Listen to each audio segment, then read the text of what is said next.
recording. Ah, There we love a go. bit of Craig. Nice. All Go right. whenever, mate. All right. So I'm going to do my intro. Hello and welcome to a very, very, very long overdue episode 4 of the Reappraisal podcast. This is long overdue due to delays and other stuff, and I think I ought to mention now that unfortunately, to look after his mental health, Nathan will no longer be on these podcasts. So, yeah. And we were originally going to do Boomtown for episode 4, but there was a situation which occurred, and I just decided to completely scrap it. So we've just skipped that one, and we're instead going to be reviewing another story which we'll mention later. We're on to a better story today. First, I'll introduce the guest. We're only going to have one guest this time, so just going to be 2 people. So our guest is Will, or Who Game Shows, or whatever you want to call him. Hi all, thanks for tuning in. And thanks, Mary, for having me. You're welcome. Do your guests call you Mario, or do you want a proper name? Or can I just call you Mario? Just call me Mario. Hello, Mario. All right. How are you? Yeah. All right. Okay. How are you? Oh, cool. Yeah, doing well. Busy morning. But yeah, all good now.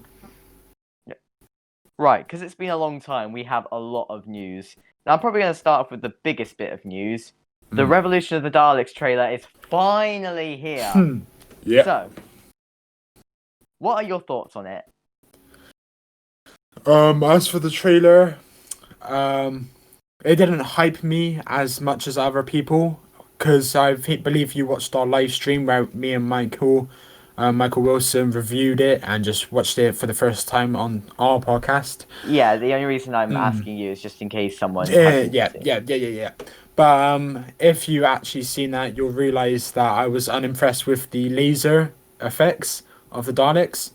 And then I also wasn't impressed that they're bringing back, what's his name? The Trump guy, the anti-Trump guy. I just called him his name is. In my video, I just called him Evil American Dude. Evil American Dude, yeah. I don't know why they're bringing him back. I think his name's Jack. So I was thinking Jack, but I didn't want to say it just in case, like, messed it up, flooped it. But yeah, I don't know why he's back, but it's kind of excited me, but it's still the same level of excitement I had before. Of course I'm going to watch it. I'm going to be watching it as it premieres, and I hope for the love of God that is a good episode. But as for the trailer, it's not impressive, in my opinion. It looks beautiful. I think the shots of the ship flying over the buildings, that's very nice. It's like Journey's End, but bigger. I assume a bigger budget, even though Journey's End and The Stolen Earth was clearly a bigger budget production than the rest of Series 4. Nothing can beat them. No. Besides Blink and Dalek, but you know. I'm not expecting this to be better than the Series 4 finale. But there we go, it's Chibnall. We'll see what he can come up with. Before I do my thoughts, I'm going to go close the curtains. I've got a glare going right in. Fair enough. I've got my curtains closed. It's a very sunny day today. I was at my cousin's and they basically had their blind open, and so it wasn't down low, and we were trying to play Fall Guys on his PlayStation, and it was so bright I just couldn't see the screen. So I was like, why can't we just put the blind down? So we eventually did. But yeah, a very sunny day. It's clouding over though. But yeah, this ain't a weather report. Sorry.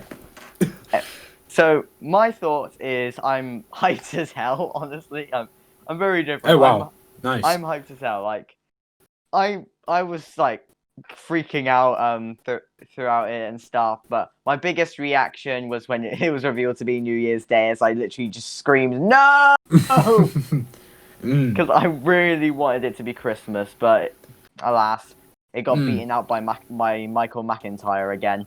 I was looking at the schedule for Christmas Day, and I thought, where could Doctor Who fit in? Because McIntyre, I know I don't like this era, but I think it's fair to say that I think that will get higher ratings than Doctor Who would have on Christmas Day. I think it was still consolidate about 6 million, 6.5 million. I don't think it'll go much higher than that. So, in terms of stiff competition, Chibnall didn't want Christmas Day, evidently, last year or the year before. So why not just stick with New Year's Day? And I was about to say it's proven to do well, but it's not proven to do well. In fact, New Year's is not done well at all. But you know, Chibnall doesn't want to do Christmas Day. That's fair enough. He's kind of going down this arc. Like the first special he did was Resolution. Of course, play on words from Resolution, New Year's Resolution. Then he has by for the start of the new series. He didn't start on Christmas Day, and then have the second episode premiere around New Year's. So obviously he just doesn't like Christmas, and I'm still furious with him that he forced Moffat to do. Well, he didn't force Moffat, but Moffat tried to, give him a nudge, say keep it on Christmas, and then he had to write Twice Upon a Time, and that episode is much weaker than the Doctor Force, but it is what it is. It is, but I still like Twice Upon a Time. Oh, I like it. Yeah, I gave it like an 8 out of 10. That episode's yet to come out, but yeah, it's a good episode. Yeah, I gave it an 8 out of 10 as well. Like But you would this episode we're reviewing today. Maybe not. But my thoughts on the trailer, like I made a video where it's mostly just a meme to get my quick thoughts, as it was basically just the Doctor, in the lodger saying, "I was not expecting this," just for a lot of things. Like, I don't know whether you've seen those images of where 13's in the jail, and you can kind of see all the Easter eggs in there, like how there's potentially a Cyberman, the Pating, Meglos, or a Weeping Angel. Oh yeah, there are so many, and of course I think you'll get onto this, but of course the Weeping Angels will be coming back. So the rumor is, I'm sure you've seen it, is that the series is going to revolve around the prison and the escaped villains from the prison, because we've seen the Weeping Angels and we've seen the Sontarans. We didn't see the Sontarans in the prison, but there's a high possibility that they were. And Chibnall did say he was keen to bring back returning villains that deserved another outing. And in the prison, there are plenty of villains that were already established. I couldn't see like a new one, so I thought it's a good rumor. It's very possible. Yeah, I mean, the Sontarans were probably at the back corner of the cells, and we just couldn't see them in the shots, or they were really far away, so really grainy and stuff. Yeah. But Well, I thought on first viewing that the Weeping Angels looked like the monks from Series 10, but then I had a proper look, and then I thought, I'm an idiot. Well, the Weeping Angels are superior villains to the monks, so good.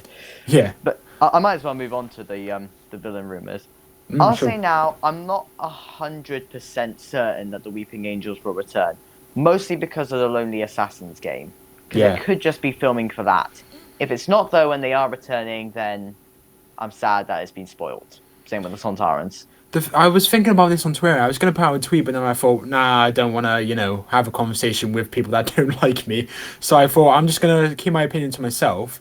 Like, I don't want to talk about the new era and have a load of people on my back. But I actually don't know what I was going to say there. The Weeping Angels, the story... Oh, crap. I literally forgot what I was about to say. I went on a tangent there, sorry. We were talking about the Weeping Angels, right? Yeah. Okay, yeah. Because I was gonna say I didn't want him to return because I think Moffat wrote him very well, but then I thought the God Complex, and I know Moffat didn't write that, but the Weeping Angels were in the God Complex, and there was no good reason for them to be there, and it kind of spoiled their appearance, so they didn't have to return there. I would have preferred if they had a whole story to themselves, and if this is for series 12 or series 13 now, I'm really looking forward to it. I want the Reaping Angels to return so they have a proper story, and just hope that Chibnall does give them some justice they deserve, because Toby Whithouse didn't, unfortunately. Even though I really do like Toby Whithouse. Well, I still absolutely love the God Complex despite that. Yeah. I gave that like I gave that a 7 out of 10, and I was like, I was like, oh, I want to give this an 7.5 maybe, but then I gave it a 7, and then a week later I rewatched it, and then I thought, how would I give this episode a 7? It deserves an 8 out of 10, and it's so frustrating because it came pretty middle of the table on the Hero Miss podcast leaderboard, and I thought this doesn't deserve mid, it deserves upper half. But luckily in the fan leaderboard, it comes near the top, so it got some justice in the end. Well, I give it a 9 out of 10. Yeah, I think it's a very strong episode. I think 100%. It is that good. It's probably it is the strongest episode in Series 6 Part 2. No. Mostly because I find because I find the girl who waited to be overrated. Slightly overrated. It depends, because I've seen a lot of people say they don't like it, and I've also seen a lot of people say it's the best thing ever. But I think actually the vast majority of people that I've seen say it's kind of mediocre. So I wouldn't say it's overrated, because I think it's good. I think it's quite not quite good. I think it's very good. I'd probably rate an 8 or a 9. It's not excellent, but it's still a good episode. I gave it an 8, definitely. But looking at the series 6 part 2 now, I kind of have to agree because the episodes in general aren't that strong, but then the God Complex is that's good as you put it. Mm. Yeah, The only contender really is The Girl Who Waited. Even The Wedding of River Song, I know that's not like a popular opinion, but I really like that episode. I I rewatched give that. I thought that's good. most of the series 6B ones. I give like a 6 out of 10. Like Let's Kill Yeah. Hitler. I give Let's Kill Hitler a 5 out of 10. I Mm. give Night Terrors. I love Night Terrors. So I give that one 8 out of 10. Mm. I give The Girl Who Waited a 6 out of 10. The God Complex a 9 out of 10. Closing Time a 6 out of 10. And The Wedding of the River Song 6 out of 10. That's surprisingly not bad. Yeah, I do love Series 6. Besides the obvious, Yeah. Part 1 is far better than part 2, that's for sure. I I don't would think many people would disagree. I Oh, probably would say this is the moment you I say probably would. no. I probably would say part one is better because Okay. they've got the three best stories, as in the Impossible Astronaut, Day of the Moon, and Good Man Goes to War. I give all three of those a 10 out of 10. They're amazing, Mm. but Oh it's yeah. also got the weakest Oh, story. shut up. Shut up. I know this is your I'm podcast, but sorry. I'm telling you, shut up. I'm The sorry. Flash I'm sorry. two-parter is very good, man. It's not. It's very good. boring. No. Oh my god. Have you watched Classic Who? Yes. This is a glorified Classic Who episode. Classic Who, most of the episodes are boring. They're slow. They're padded. This episode is And padded. I don't like that. There's some solid. Fair enough. There's some dodgy CGI here and there where Jennifer like bursts out the bathroom door. Oh, I don't But care about the CGI. Oh, well, fair enough. But then the characters are good. The story is good. The atmosphere is good. The only other thing that would kind of be iffy is the story of Jennifer. I think it was a bit too much attention on her, and I think it could be better. It could be more spaced out. But like they're in the monastery and they're in this room and they're going through their past emotions and like I think it's Buzzer whose granddad taught him how to do the card stand, and I think that's such a nice moment, but then it's over so quickly and then we're back to Jennifer and she has her whole like episodes, just her story, and I think yeah, it gives Rory something to do, I guess, but it's just the script didn't kind of appeal to all the people. But then there was one actor that I really like. I'm not sure of his name, but he put in a blinder. I think it was Dickens or the one who had the son at home. Yeah. That actor, brilliant. It's a very good story. Like I don't think it's absolutely abysmal, okay? Like I give the two-parter a 3 out of 10, which means it has some it has redeeming qualities in there. There's a load more which are there are a load more which are worse, like dinosaurs on a spaceship, in the Forest of the Shite, the Saranga Conundrum, the Doctor, the Widow, and the Wardrobe. Oh man, I knew you were gonna mention this. I knew you were gonna mention this. It's not bad. I said to you, I knew you were gonna mention it. I watched it last night. It's a very good episode. It'd probably be an 8 out of 10. Matt Smith was excellent. The ending was so emotional.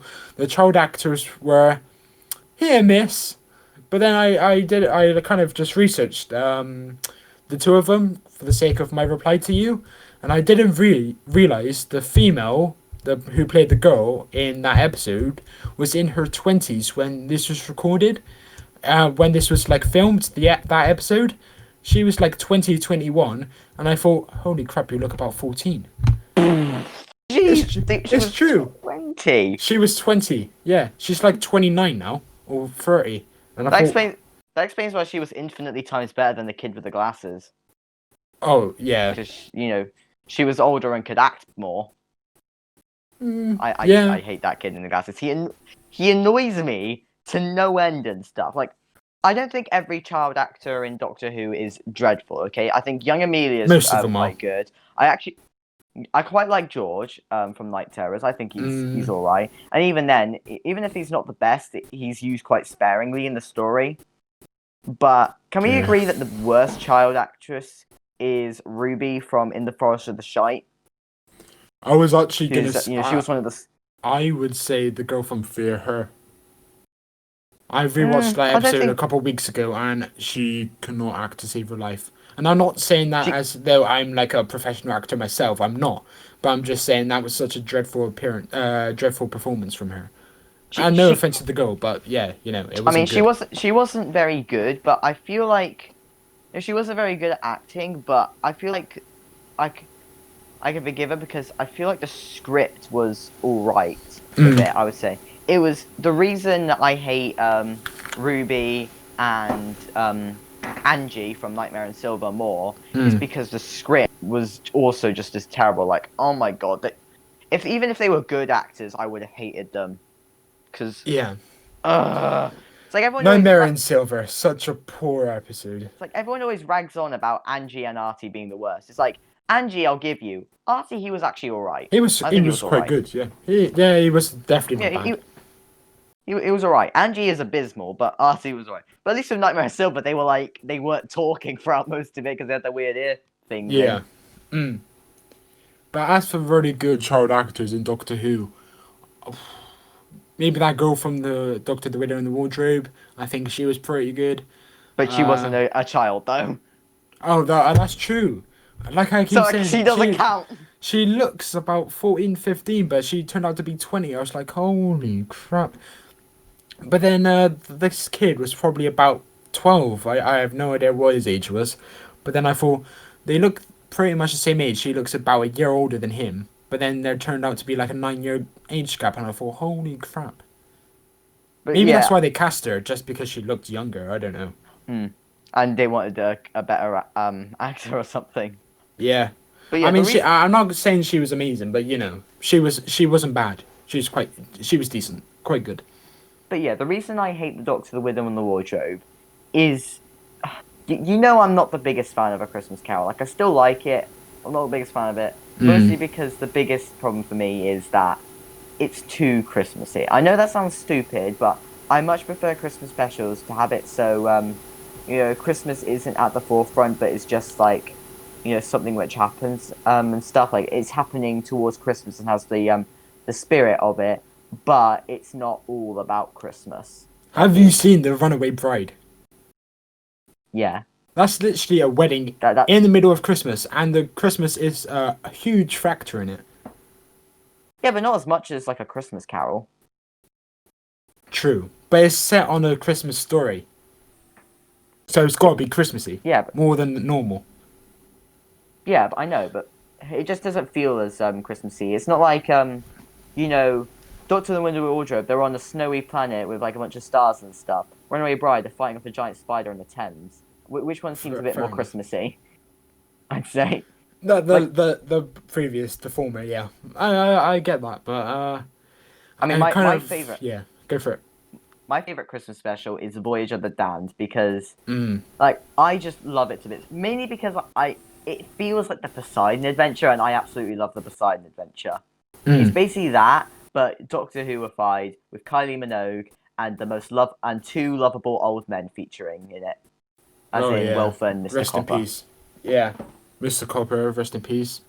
Very Oh, good actor. I saw him in something else a few days ago. Actually, he was a pretty good actor. I always cheer whenever I see Bernard Cribbins in other things, like when he's in Faulty Yeah. Towers. Mm. I wish he came back. He should have came Mm. back with Matt Smith or Capaldi. He would have been He so should have funny come with back. Capaldi. He should have come back with Capaldi. Two granddads in the TARDIS. I think he would have been excellent in Last Christmas. Hmm. That would have been such a good addition. But yeah, the weakest for me would be the next Doctor, and the strongest would probably be the Snowman. The Snowman Snowman is is a very good episode. Snowman is good. I feel like most Christmas specials are either a 7 or an 8 out of 10, but I say most are 7. Like I did the averages of all the Christmas specials and got a perfect 7 out of 10. So Mm. yeah, most of them are They're 7 out all of 10. good. They're all I good. yeah, the I Next Doctor's one of the weaker ones. With I can't remember whether I gave it a 5 or a 6 out of 10, but it is definitely weaker. But I do quite like it because of David Morrissey. Jackson Lake and Mm. yeah. Yeah, I keep getting confused, like whether the actor's called Jackson Lake or the character. Yeah, 'Cause I'm an it idiot. was David Morrissey is the actor. Jackson Lake is the character that he actually was. but it was just a bit too much flashbacks to the day he was lost his memory, I guess, because it was like every 2 minutes. Or we have the same shot of the Cybermen shaking their arm, and I think, just get on with it. This tells us Creepy nothing. shot. That's a creepy shot though, so it makes up for it for me. Maybe one time it was creepy. The other times I would just fall, get on with it. I think if you exclude the Doctor of the Winter Wardrobe, the weakest Christmas special for me is the End of Time Part 1. I love Part 2. I love Part 2. I love Part 2. And by love, I mean, the story's alright, it's just the last 30 minutes, which are 10 out of 10. Like, Yeah. I don't care what people say. The final 10 half minutes, hour is god tier Doctor Who. yeah, and that's including, the confrontation with Rassilon, where he's with the gun pointing at Rassilon at the Master, and then the Master saves him, and then But even then, in part 2, you have the moments where you have like the I would be proud of what if you were my dad. There's so many nice scenes started around. the scene with the gun is, mwah. Oh yeah. But it's just the main story over both parts, which I don't care for. Like the main story with the Master is the one I don't care for, and it's the forefront in part 1, so that's why it's amazing how in a 2.5 hour episode or story or whatever you want to call it, that it still feels it's underdeveloped. I think it's so annoying because RTD, using the modern Who kind of technique, as in like a long 2-parter for finale, and then you have like the first part being establishing, and then the second episode be the actual nitty gritty. What should have been was the first episode be establishing, the second episode be the nitty gritty, and then the third episode be a resolution and the ending. Because I think 2-parter for this story did not warrant what it got. It should have been 3-parter, if anything. Maybe even it should have been a whole series, man. There's so much to unpack, and like I said, I part don't know one whether is always establishing, and it kind of ends on a cliffhanger. And I thought, if you had got to that point maybe 20 minutes ago, you'd have more time to develop the actual Gallifrey Returns kind of story. And I think it was just not so much a missed opportunity, but the actual scheduling and how they kind of structure Modern Who that lets it down. If it was a classic Who story with a Modern Who budget, oh, what a story it would have been. Whether it should have been a full series. Time of the Doctor should have been a full series, because that episode is overcluttered beyond belief. I think. Yeah, it's very convenient, as I said in another episode. Is a very convenient kind of story. Like the time that Clara comes back, that's the day. What do you call it? Rusty dies, not Rusty. The Cyberman head Handles. That's the day he dies, and then that also happens to be the day that Tasha Lem also gets back in contact with the Doctor. It just all fits so convenient. It's a nice story. Don't get me wrong. I do love its Regeneration bits. is beautiful. Yeah, I'm watching that tomorrow night. I'm looking forward to it. But honestly, yeah, I saw the Christmas specials are very good, and I wish Moffat, what do you call it, Smith stayed on for Series 8. Even though I do love Capaldi, and if Capaldi was to come on for Series 9, and then his era played out as it did, but one series after, and Matt Smith got an extra series for the Time of the Doctor arc, that would have been so great. And then have Day of the Doctor be the Christmas special, or something like that, I don't know. Or just chuck another Christmas special in there, just to fill the slot. I wish Smith stayed. He regretted it as well. He said, I regret not having a full series with Jenna Coleman. And I completely agree with him. Unpopular opinion again, I believe Jenna Coleman was better with Matt Smith than she was with Peter Capaldi. I agree with you there. In Series 9, she became insufferable. Yes. Mm. And Series at 8, that point, it was that point, more of Danny, but Series 9. At that point, I wanted her to die. Yeah. If Nathan was still on here, he'd kill me. Well, it's true.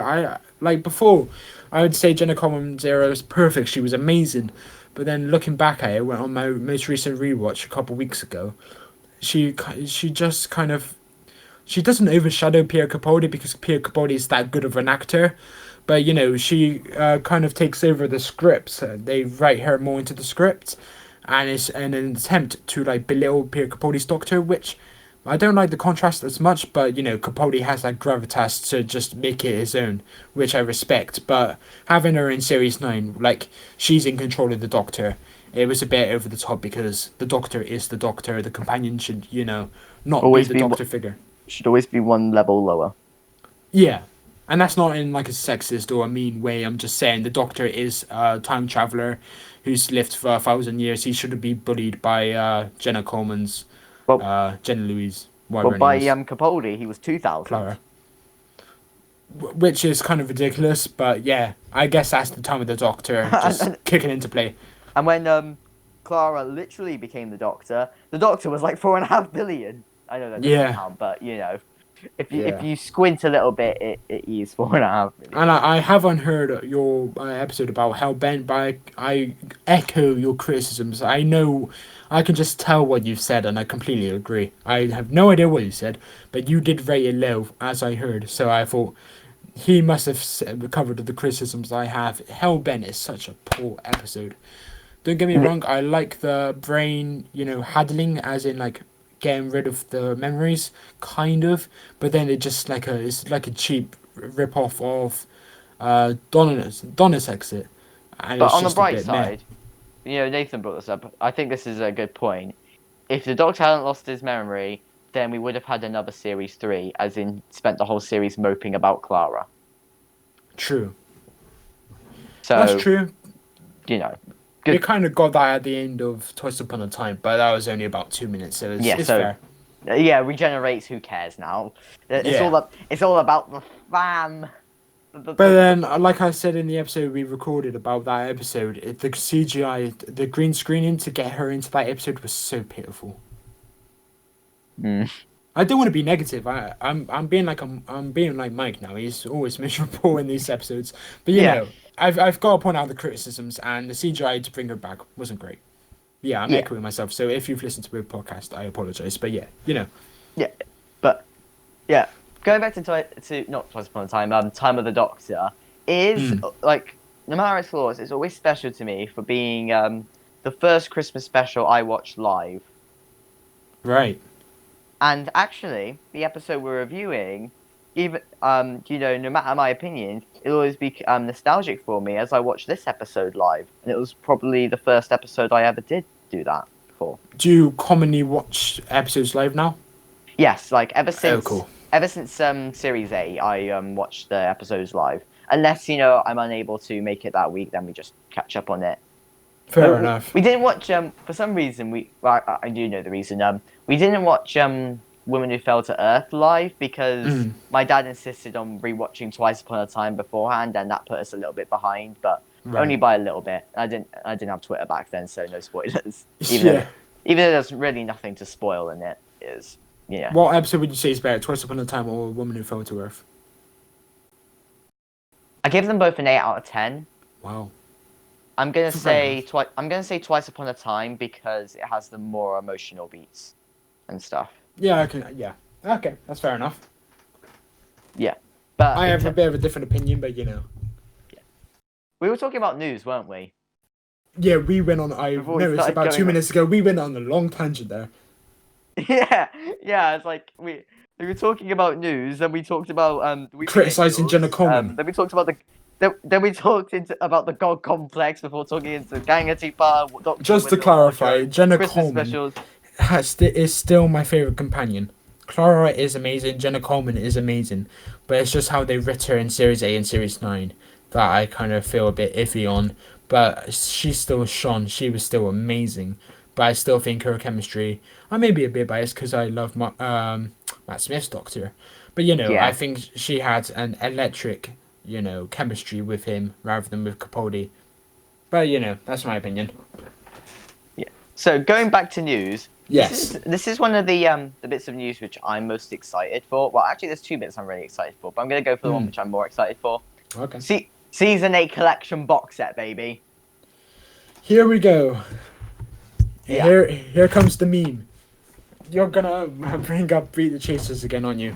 I'm looking forward to season 8.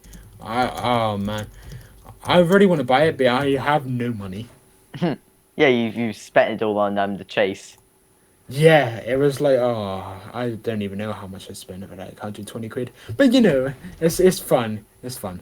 Yeah. And I think I worked out, and it was like for every view I got, it was like 50p, and I thought, is it really worth it for one view? And I thought, jeez. But I didn't expect it to get what it did. I thought it was gonna flop at like 50 views, but then it's managed to get like a combined total of like 1,000 views, and I thought that is blew me out of the water. I was so amazed. But as for season 8, great series. Unfortunately, there's no Sontarans or anything to try and remind you what they are. Just shut up. Just shut up. And I got enough stick in Beat the Chasers, and in the YouTuber special, I made 1 or 2 mistakes here and there. And then, compared to you guys, Dom had such like a short temper when it came to mistakes. So I made 1 mistake, and he was like, "Ooh," and then the second mistake, he full on just leapt at me. He was like, Dan Starkey was in more than 1 special, because I said, what special does Dan Starkey appear in? And I had Last Christmas written down, and then he said something other than Last Christmas, so I said incorrect.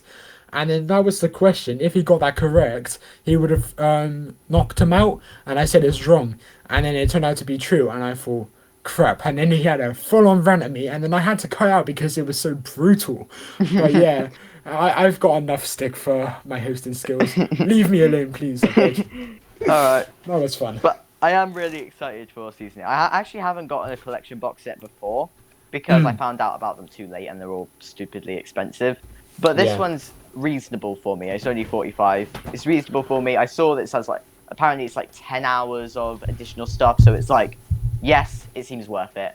And plus, it's a great season with great episodes like Terror of the Autons and the Demons. I'm gonna call them demons because I'm currently reading his Dark Materials and watching the show.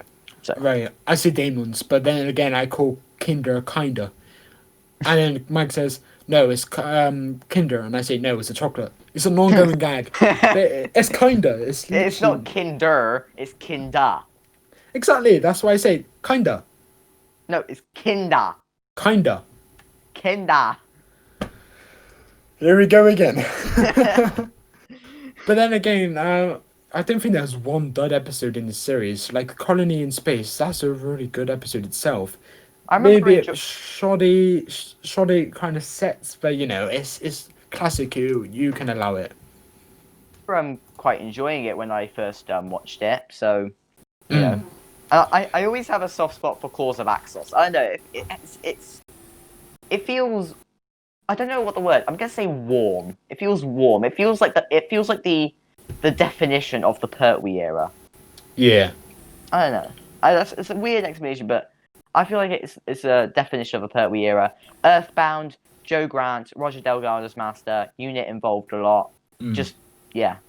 I love the whole series about the Doctor being on Earth in isolation or being exile. I love that whole entire story. It's such a great season. I love it too.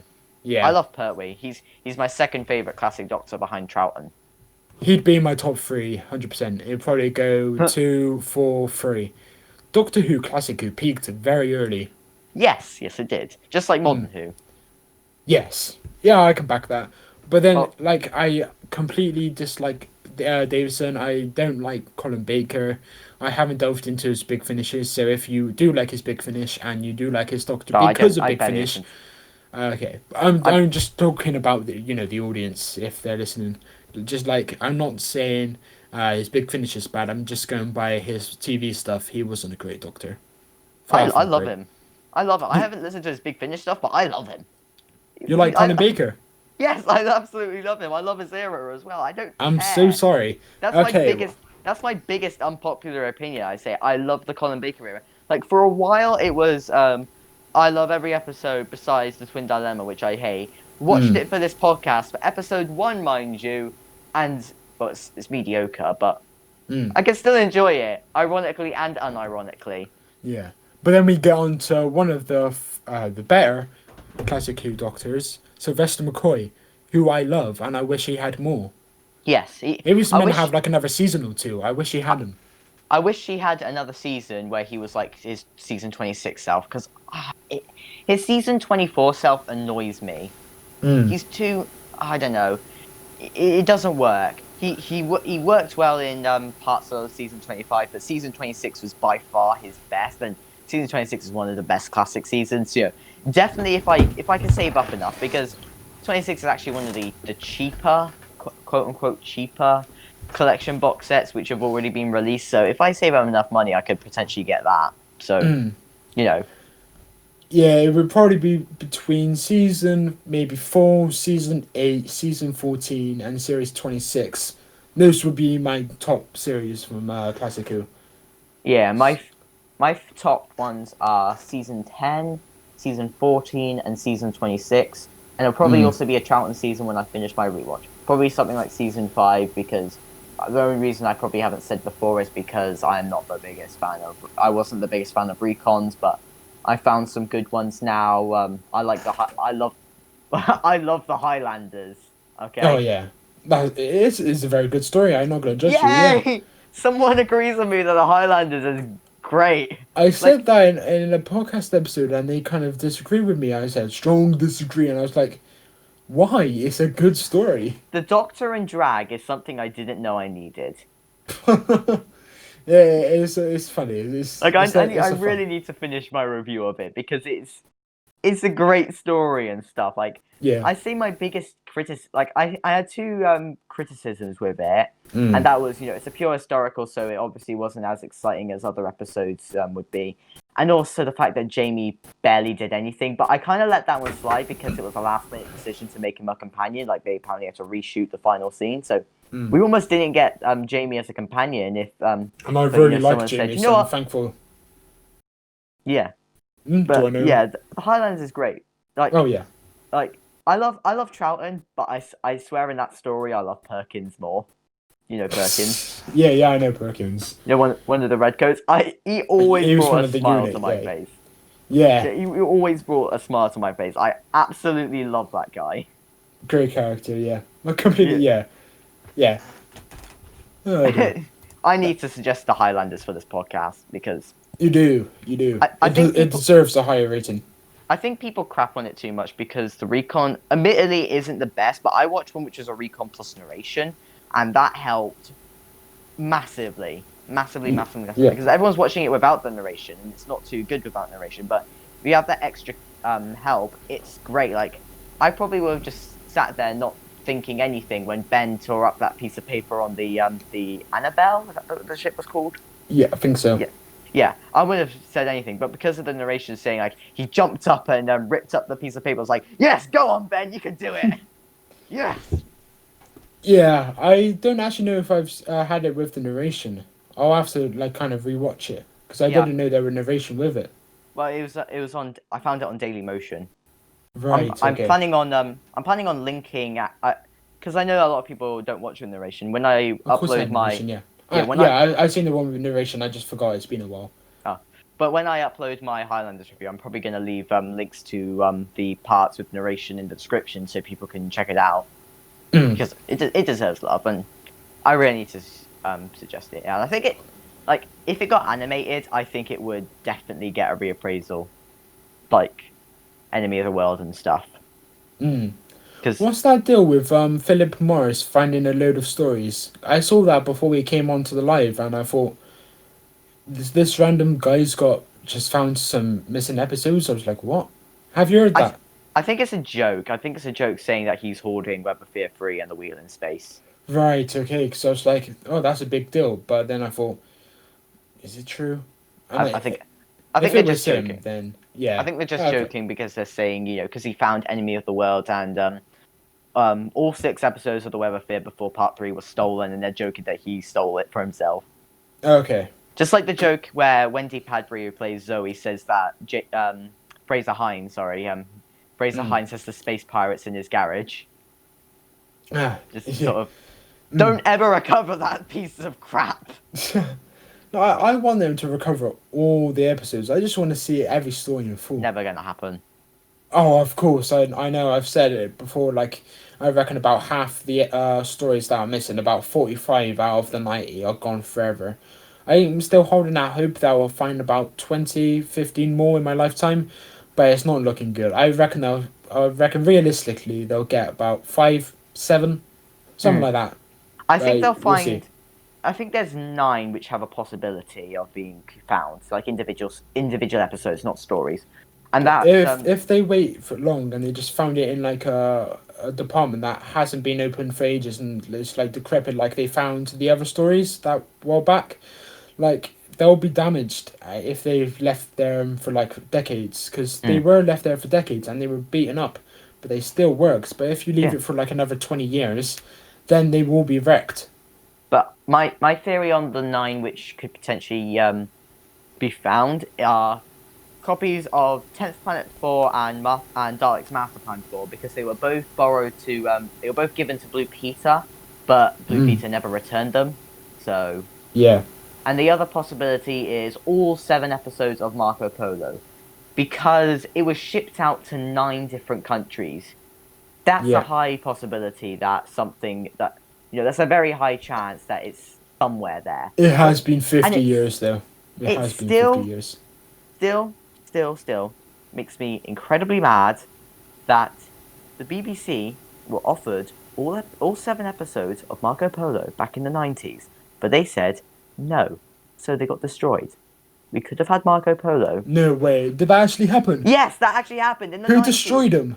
In the 90s, they're like, hey, we have these copies of Marco Polo. Do you want them? Nah. Well, fine, we'll destroy them then. Oh, bloody hell. Watch Josh Schneer's Missing Episodes documentary. God damn it. Because, But the thing is, still... I thought there was a big uproar about the missing episodes in the 80s, so by the 90s I thought they'd have the same willingness to have them back, but obviously not. They probably had higher ups who hated the show, like everyone in the BBC back around then. The time in the 90s, yeah. Yeah, so so that's unfortunate. That was probably it. If it was found in 2011, it'd be like, oh yeah, give us one of those puppies. Yeah. We need. Let's recover this. And if it happened 10 years ago, 100%. They'd probably offer 100 grand. I don't know, something like that. I doubt it'll be animated anytime soon because there's a lot of characters and stuff, and the audio quality isn't perfect. But it could be. We'll see.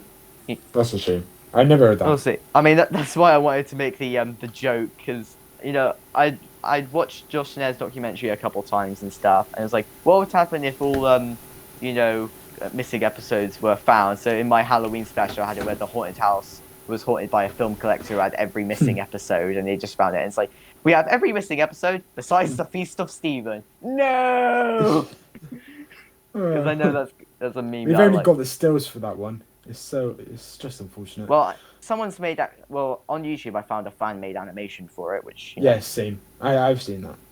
Yeah, so good enough. Anyway, back to news. So we've done season 8. Speaking of missing episodes, Web of Fear 3 is being animated. Lovely. So, this is quite controversial. Well, not the actual episode being animated, as everyone besides Dan, who appeared in our last episode, loves it. But yeah, what do you think of the animation? As that's sort of hit or miss. I see what you did there. I'd give it a hit. I thought that are you referring to the trailer of it? Yeah. Okay, so I was gonna say I don't think it's out yet, so I thought, how could I see the animation? It may be out, but it's not out. I just saw the trailer. After the trailer, wow, it's animation, so it's not gonna be perfect. It's not dreadful, so I thought the audio looks quite good. The animation looks not the best, but it still looks pretty damn good. So I thought, why are people moaning about it? Because it's a reanimation, it's a reconstruction. Because if it's not the quality of the Macra Terror, it's not good. Which, Macra Terror is really, really good, and it would be amazing if all animations looked that good. But for me, I take this kind of creepy animation over the stiff animation from the original Power of the Daleks any day. The Power of the Daleks. Yeah, it is a little bit creepy, but come on, I've seen the Polar Express and A Christmas Carol many times. I can get past creepy animation. But I did. Yeah, but it's content. But the thing is, they were talking about how that episode may actually be found in the future, and they said rather soon. So I thought, if they have the confidence that it's going to be found in the next couple of years, Why are they spending this money to reconstruct it in Why can't you animation? spend that money to animate Evil of the Daleks, perhaps? An arguably more popular story, a story which Oh, more it's more people popular. want to Yeah. be animated because it only has with only one surviving part compared to Web of Fear, which has five. Yeah, it's a ridiculous decision. But it's an animation. It's a reconstruction. Well, Just allow it. Just embrace I'm it. glad It's better I'm than glad nothing. it's an animation, not a reconstruction. They didn't do an Underwater Menace, Oh, where they released that on DVD, but instead did like really crappy animation, not animation, not really crappy reconstructions. it wasn't Like awful. But yeah, I, I get your point. I struggled. Like I struggled when I watched Underwater Menace last week. Actually, I Mm, struggled to find some good recons and stuff. I found the original loose cannon one for yeah. part four. I also Mm. found it for part one, but I found also one of those animated reconstructions where it's like getting like characters and sort of moving them across the screen, like dragging and dropping and stuff. I've seen Like I've seen examples of that. I think those are the best reconstructions besides animation. So I watched one of those for part one. So you know, It's very cheap. and It's cheap obviously, looking, but what can you do? Most of them's fan made. yeah, it's fan made and it looks much better than the like. As much as I love Loose Cannon for what they do, I think it's better than the than Telesnaps because you can Oh actually see yeah. them moving around and understand what's going on a bit more. So, yeah, Yeah, Teddy Snaps is a nice alternative. Well, not nice, but it's still an alternative, so you can't really criticize it because there's still stills that exist, and they're the only ones that exist for whatever reason. Like if someone's taken a picture of it or like a screenshot, well not a screenshot back in the days, but like a picture of just like tape that is missing a video and stuff like that. It's not good so good for the emotion, but I think if you actually watch the episode back in the day and then you watch the reconstruction with the Teddy Snaps, you fit the dots together, you connect the dots, and you think, oh, I know what happened in the scene, and it gets a bit emotional, yeah. but But that's outside if you've perspective. never watched the episode because you're only 14 like me, Yeah, you know, thumbs up, I guess. I'm still amazed you're only 14. I thought you were much older. Puh. Oh. I thought you were my age. I thought you were like 17, but no, No. bloody hell. Okay. But yeah, I think that's all the major bits of news and stuff. Yeah, yeah. We've talked about the trailer, we've talked about season 8, we've talked about Web of Fear. Mm. We've went on long tangents. Yep. We might as well get on to this fun review. Yes, yes, yeah. Right, well, you already knew from the title and thumbnail, but I'm just going to say it. The episode we're reviewing is Asylum of the Daleks. What a story. Yes. So basically, how we're going to do this, we're going to do it similar to how Bent where we're going to go through the main story and stuff, but we're not going to give our ratings immediately, and then we're going to go through it overall and then give our ratings at the end. Now, Okay. I realized Will that you haven't done you said that you didn't do notes and stuff, but I didn't have time, you watched but it I've got earlier the summary. Yeah. Yeah, you got the summary and you watched it really recently, so Yeah, I yeah, watched it but about an because- hour or two ago, yeah. So, but you said you just say no whenever I say something wrong. So, how about instead I read through my notes and you can just interrupt me? Absolutely. All right. So, I can't wait Asylum for of the this. Daleks. This is gonna hurt. I started out with a positive. The CG looks great and cinematic, because it is. Like it's like I Yes. know that Series 7 was going for this whole all blockbuster thingy and stuff, and for what it was trying to do, it worked really well. Yeah. I might as well just go through brief thoughts now without going too Not spoilery. so much in dinosaurs in a spaceship. If that was in Series 5 Yeah. and low budget, I think that would have been better. But in Series 7, when they were trying to go for this serious tone blockbuster, and then you have these dinosaurs just running about, I just thought, nah. No one likes dinosaurs on a spaceship, least of all me. Yeah, it's not. And a yeah, good and yeah, that episode. was an episode I absolutely loved as a kid. Yeah, it was a bit of fun as a kid, but in retrospect, as like a teenager slash Like, adult, how it's did just not as how good. did I enjoy it? It's not cringy for me. It's absolutely boring. It came out many years ago in 2011 when I was in primary school, and there was this guy who 2012. really liked. Yeah, that was like 2 years before I left primary, and there was this guy who really liked dinosaurs, and he thought, it's a really. He said, I can remember his words. He said it was a really good story. It was really fun, But the only criticism he had, because of course back when you're that young, you don't really have objectivity. You kind of don't see the flaws and stuff. He just said the CGI wasn't as good as Jurassic Park, and I was, in retrospect, I was like, yes, because Jurassic Park has amazing animation compared to And Doctor Who.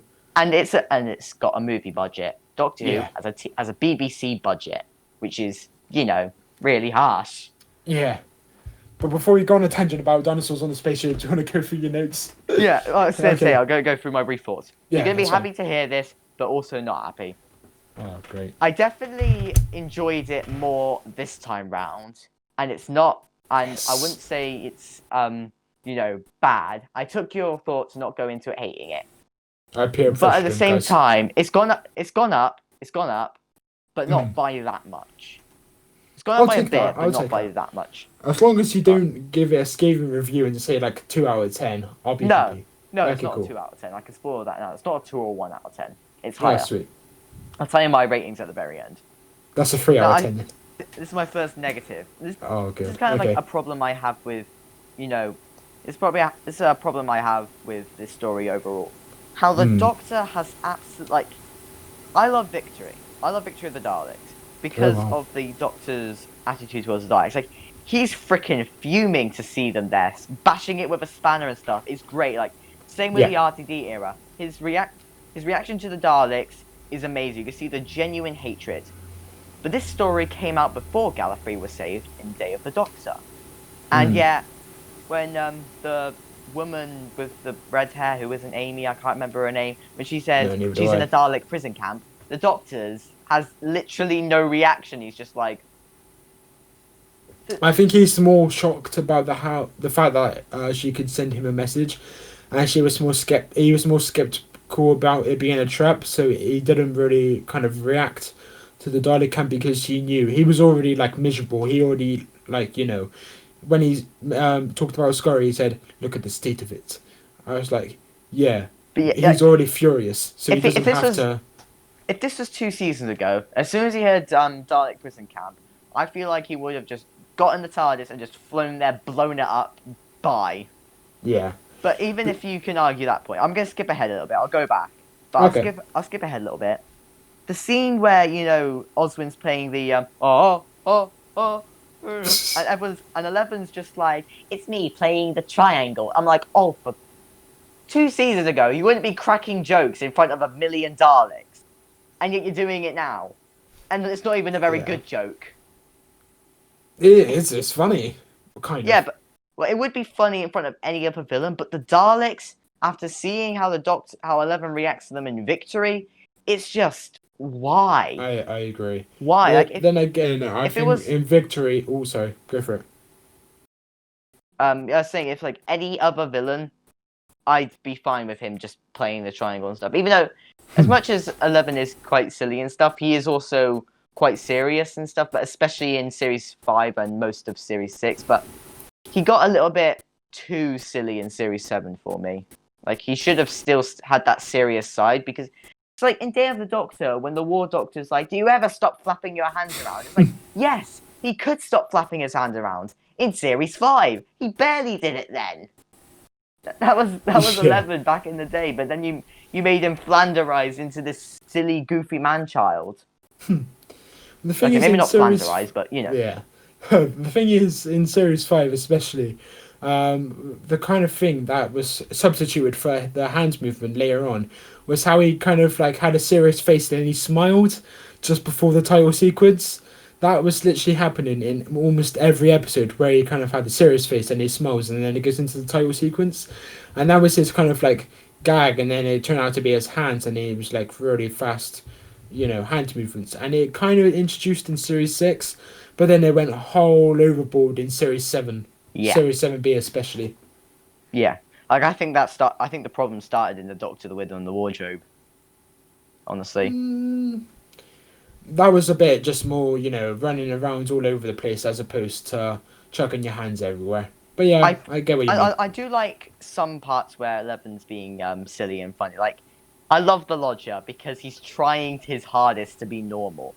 It's not like, that was great. because he's doing it unintentionally. Like, he's trying his best to be normal, but he just can't because, 11, like, was 10 was one of the most human doctors. 11 is one of the most alien. Yes, Like, I back that. I think any other doctor wouldn't have worked in the lodger. 11 works though because like that's probably the reason why stories like Fear Her and the Idiot's Lantern I don't think that I don't think that highly of. But if you had 11 in there, I think I would enjoy them more because there'd be more humor and stuff. But 10's just yeah, just I seems think like David Tennant absolutely did a blinder in the Idiot's Lantern, especially where he's talking with the angry bloke, where he says, "I'm oh not listening." That yes, I entire love that. sequence, that was such a great That moment. is like the best part though. Okay, it's just Yeah, like I am talking and I'm I'm not not listening. listening.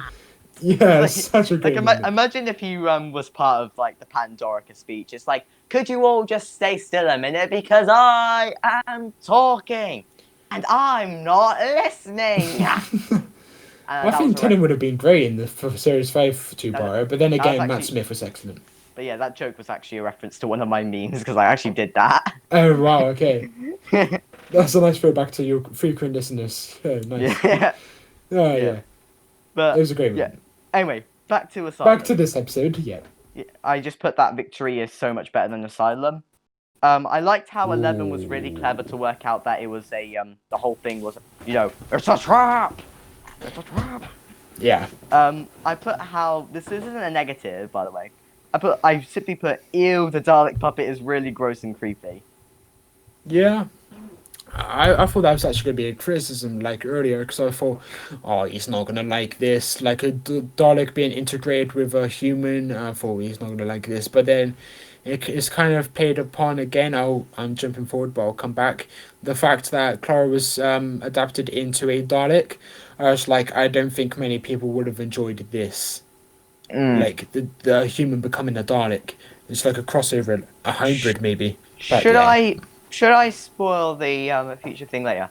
I like the go for Dalekized it. human puppets. I like them. I think they're a cool idea. I Nice. think it's something really in character for the Daleks to do to just take someone, just move all the like emotions and stuff, and just make them into a puppet. It seems like something they would do. But I Mm. don't like Oswin being a Dalek, like being fully into one. Yeah. Yeah.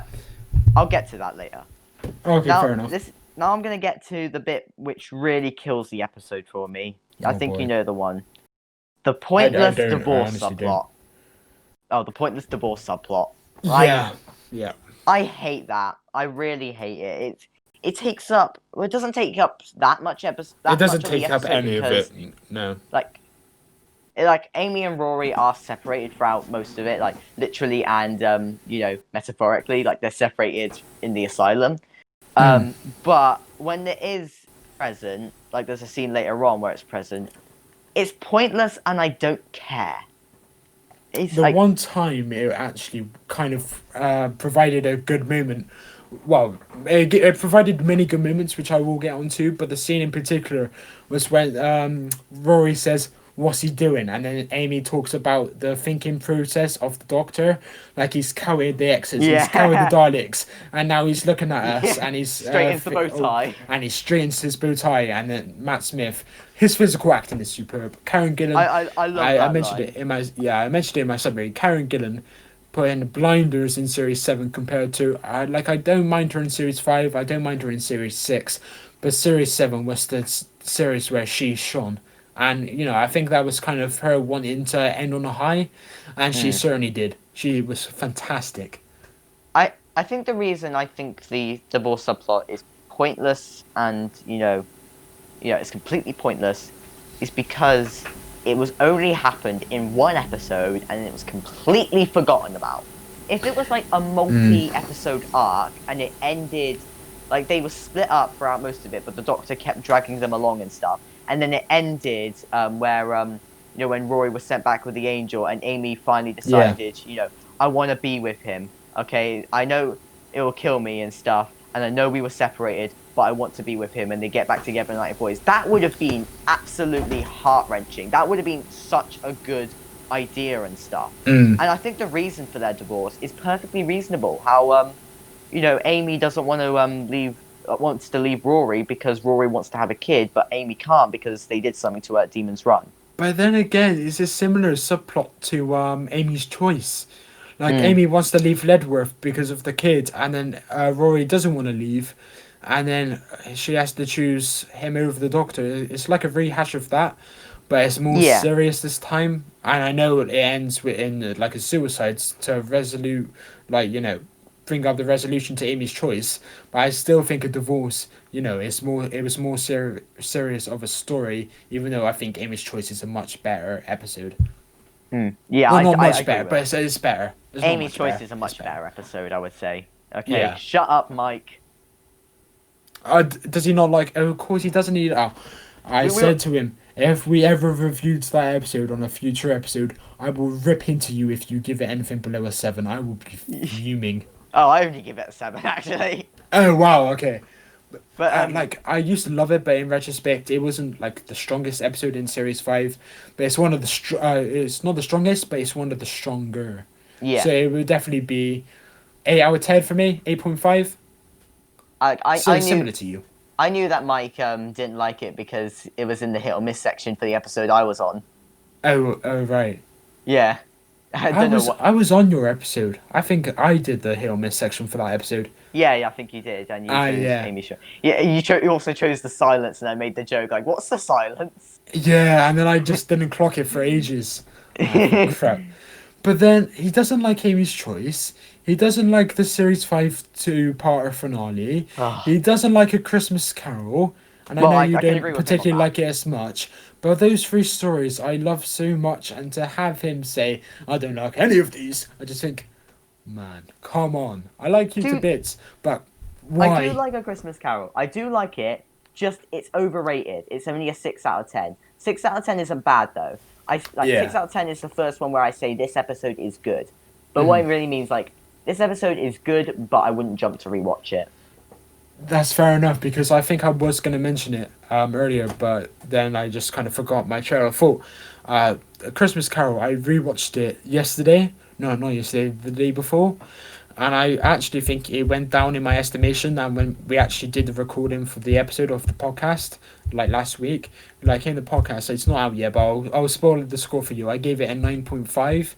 And after watching it I think you 2 said. days ago, I think 9.5 is not realistic. I'd probably give it a strong 8, like an 8.5 maybe.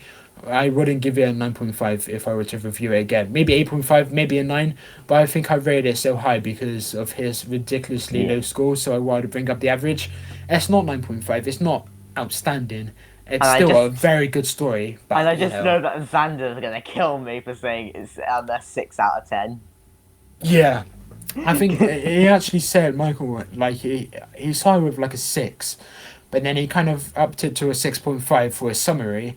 And then me and Xander initially, but then in the end of the episode, I kind of just rip into him like, you can't say this, you can't say this. You were pausing every 5 minutes to make notes, just be immersed in the episode. Like, it's a Christmas special episode, like of the cast, and it's just me by the end ripping into him, and I think, oh crap. But then again, in the actual Christmas special, like the episode that's going to be going up on the 25th, the final one, he rips into the fandom for rating Essential Cybermen so low on the fan leaderboard. And so, but because of that argument that me and him and Xander had towards him, he actually upped his score to a 7. So we bullied him up to a 7 out of 10. and listening back, I was brutal to, well, not brutal, but I was kind of like harsh. I felt bad.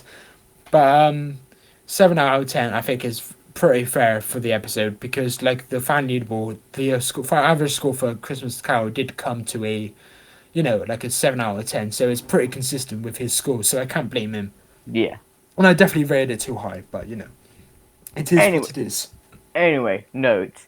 I put this as a little joke. You know where the These tangents, man. all the Dalekized puppets, got the Doctor, Amy, and Rory, and you heard like a gunshot and stuff. I was like, I guess you'd call that minimum extermination because they weren't killed; they were just like knocked out and stuff. So it's like if they Oh, could we're do back to the start, okay. yeah, it's like if you can have maximum extermination, can you have minimum extermination? And that's what this is.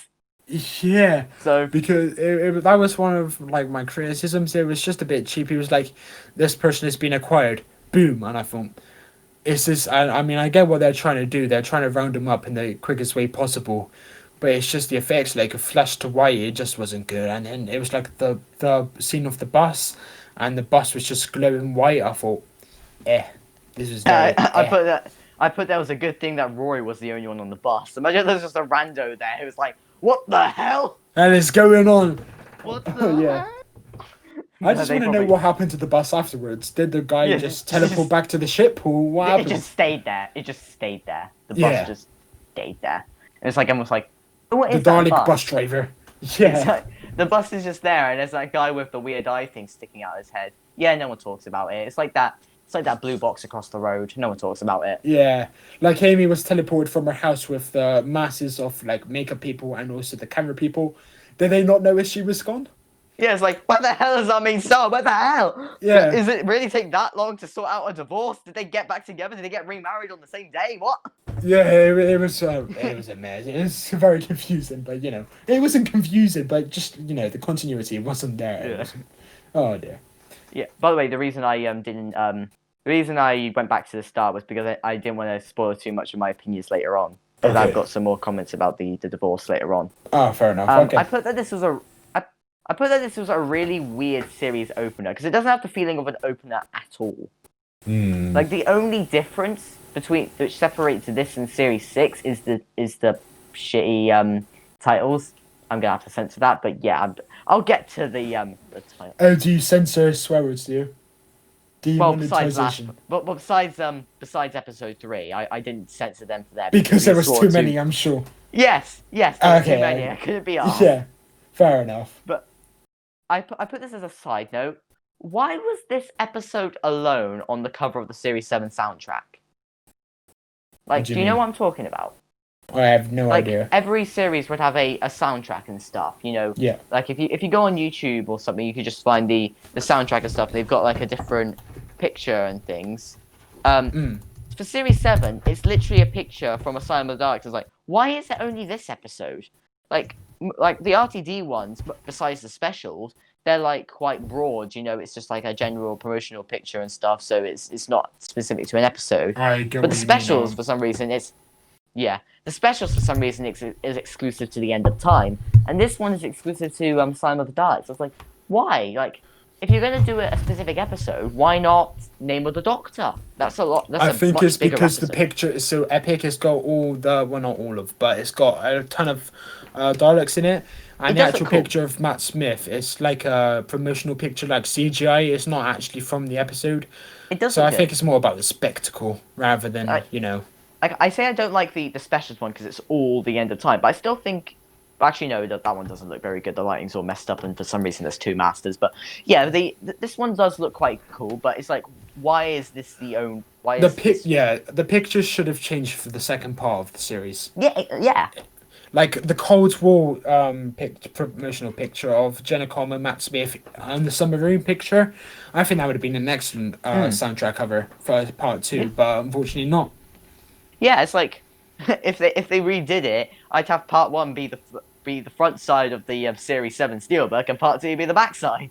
Yeah, exactly. That Steelbook looks great. I'm not spending my money on it as I don't really like Series 7 overall, but it does look great. Yeah. I would happily get the Series 4 Steelbook because that's my favorite series, but it's way too darn expensive, like $250. It's like I'm not spending my money on that. I can find all the episodes on iPlayer. Yeah, I've got an iPlayer on my TV. I don't need any box sets. I only got the Series 6 one because I wanted to have a Steelbook and also have the confidentials and stuff. So I thought, why the hell not? Why the hell not? Yeah. And you know, I'd much rather have the episodes. I think I'd much rather get like the collection boxes, even though I can find most of the episodes on Daily Motion. These episodes aren't flipped or sped up or don't have ads and stuff. And they also have optional CGI replacements and surround sound and a billion special features. So, yeah. I swear I'm not getting it. Okay. Did you fall off the chair? Bit of noise. I'm sorry. Dailymotion, yes. Did you fall off your chair? No, You fell off your no, chair? no. I just got back on. There was noise outside, so I had to say, quiet, please. No. What was I saying? I was saying, I swear I'm not getting the collection. I was saying I swear I'm not getting the collection box. It's just for behind the sofa. But that is very tempting though, because it looks absolutely amazing.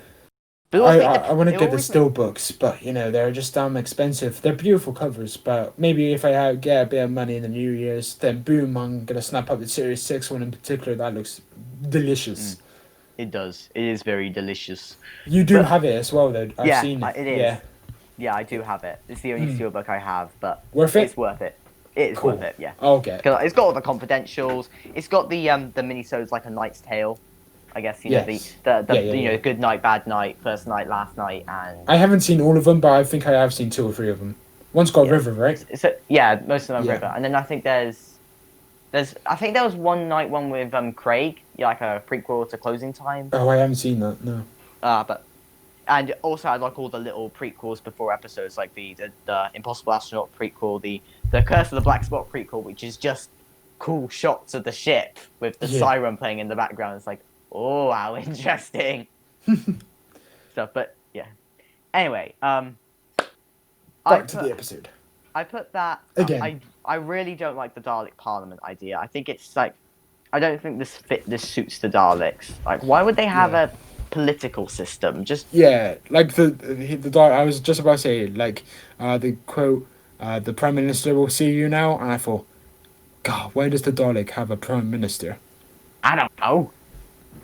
Stupid. I put these in cats because, how did these Daleks survive? Basically, it's like the whole RTD. The Daleks always survive. Yeah, but it's like the whole RTD era is showing you how the Daleks survive each time. This Dalek fell through time, and now it's dead.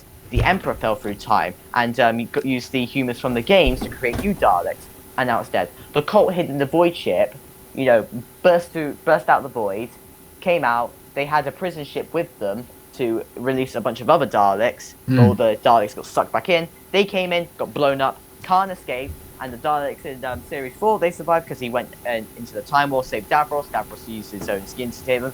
But they all got blown up. But the ones in Victory, the Daleks survived because a few survived and created a new paradigm and stuff.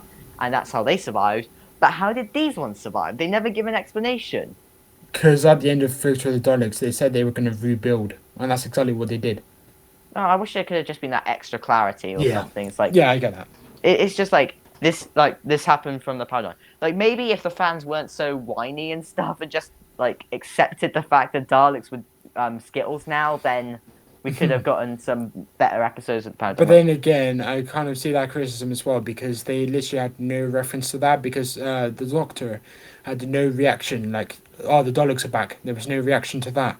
And I think you mentioned it with the Dalek prison camps and, like, blessed him out of the sky. But the actual interaction on the spaceship, it was like the Doctor just accepted their back. It's just me playing the triangle. Yeah, and the only anger he had was like, you think anger is divine or beautiful or something like that. And I thought, but that's the only bit of anger he had, which is a bit frustrating. But even then, it wasn't as angry as, say, 10 would have been if he said that in the Series 3 two-parter or something. Yeah. There's no way. Now this is one of the this just gonna go into rant mode. This isn't really about the episode though, about the episode quality. Okay. So I'm not judging the episode balance. It's more just a side note. I despise the Series 7A titles. They look absolutely incredible. Dreadful. What? Incredible? They don't look incredible. They don't look dreadful. I think they look absolutely dreadful. I think they're the worst looking title sequences. I think I kind of agree. The Matt Smith text comes in a bit too early. It doesn't drop on the it doesn't fall on the drop of the music. It kind of just appears too early, and by the time the drop of the music actually comes in, where the Matt Smith should begin, Karen Gillan comes on, and I thought, this is about 2 seconds too quick. What's going on? So I kind of see the criticism there. But I think if they improved it in Series 7B, 100%. Yeah, I think the Series 7B one gets a bit too much hate, but it's still not the best. But the problem with the Series 7A one is, I like the theme, but they've screwed with it so much. Why is the vortex like a million times darker? I can barely see what's going on. How And can you see it? It's all like glistening lights, like light flares. It's beautiful. it's too dark. Okay, it's like you notice when you watch the Matt Smith titles. You know, Series 5 is quite bright. Series 6 is a bit darker, and then Series 7, hey, who turned out the lights? Series 5 isn't that bright. It's just like No, electric. it's a lot brighter than the other ones. But Okay. yeah, I don't like how I think the text being like all blocky and stuff and coming in on the lightning in Series 5 and 6 it looks great. But now it just looks like it was made in iMovie. Like probably my version of the intro looks better than theirs. Where they're just having like there's just text, bland text, just appear out of nowhere and stuff. It's like ooh. Well, like you said, it's 2 seconds out, and then It's the 2 seconds out. It's and very then frustrating. the fiery vortex. It's Besides great. this one, besides this episode, it always looks crap, and the actual Doctor Who, oh, they look dreadful. And then you have Doctor Who here, and then you just like it's like in previous one the TARDIS would be part of it and then spin out of there. You have Doctor Who, and then there's the DW which just appears right after the TARDIS spins out. I was like, what's there?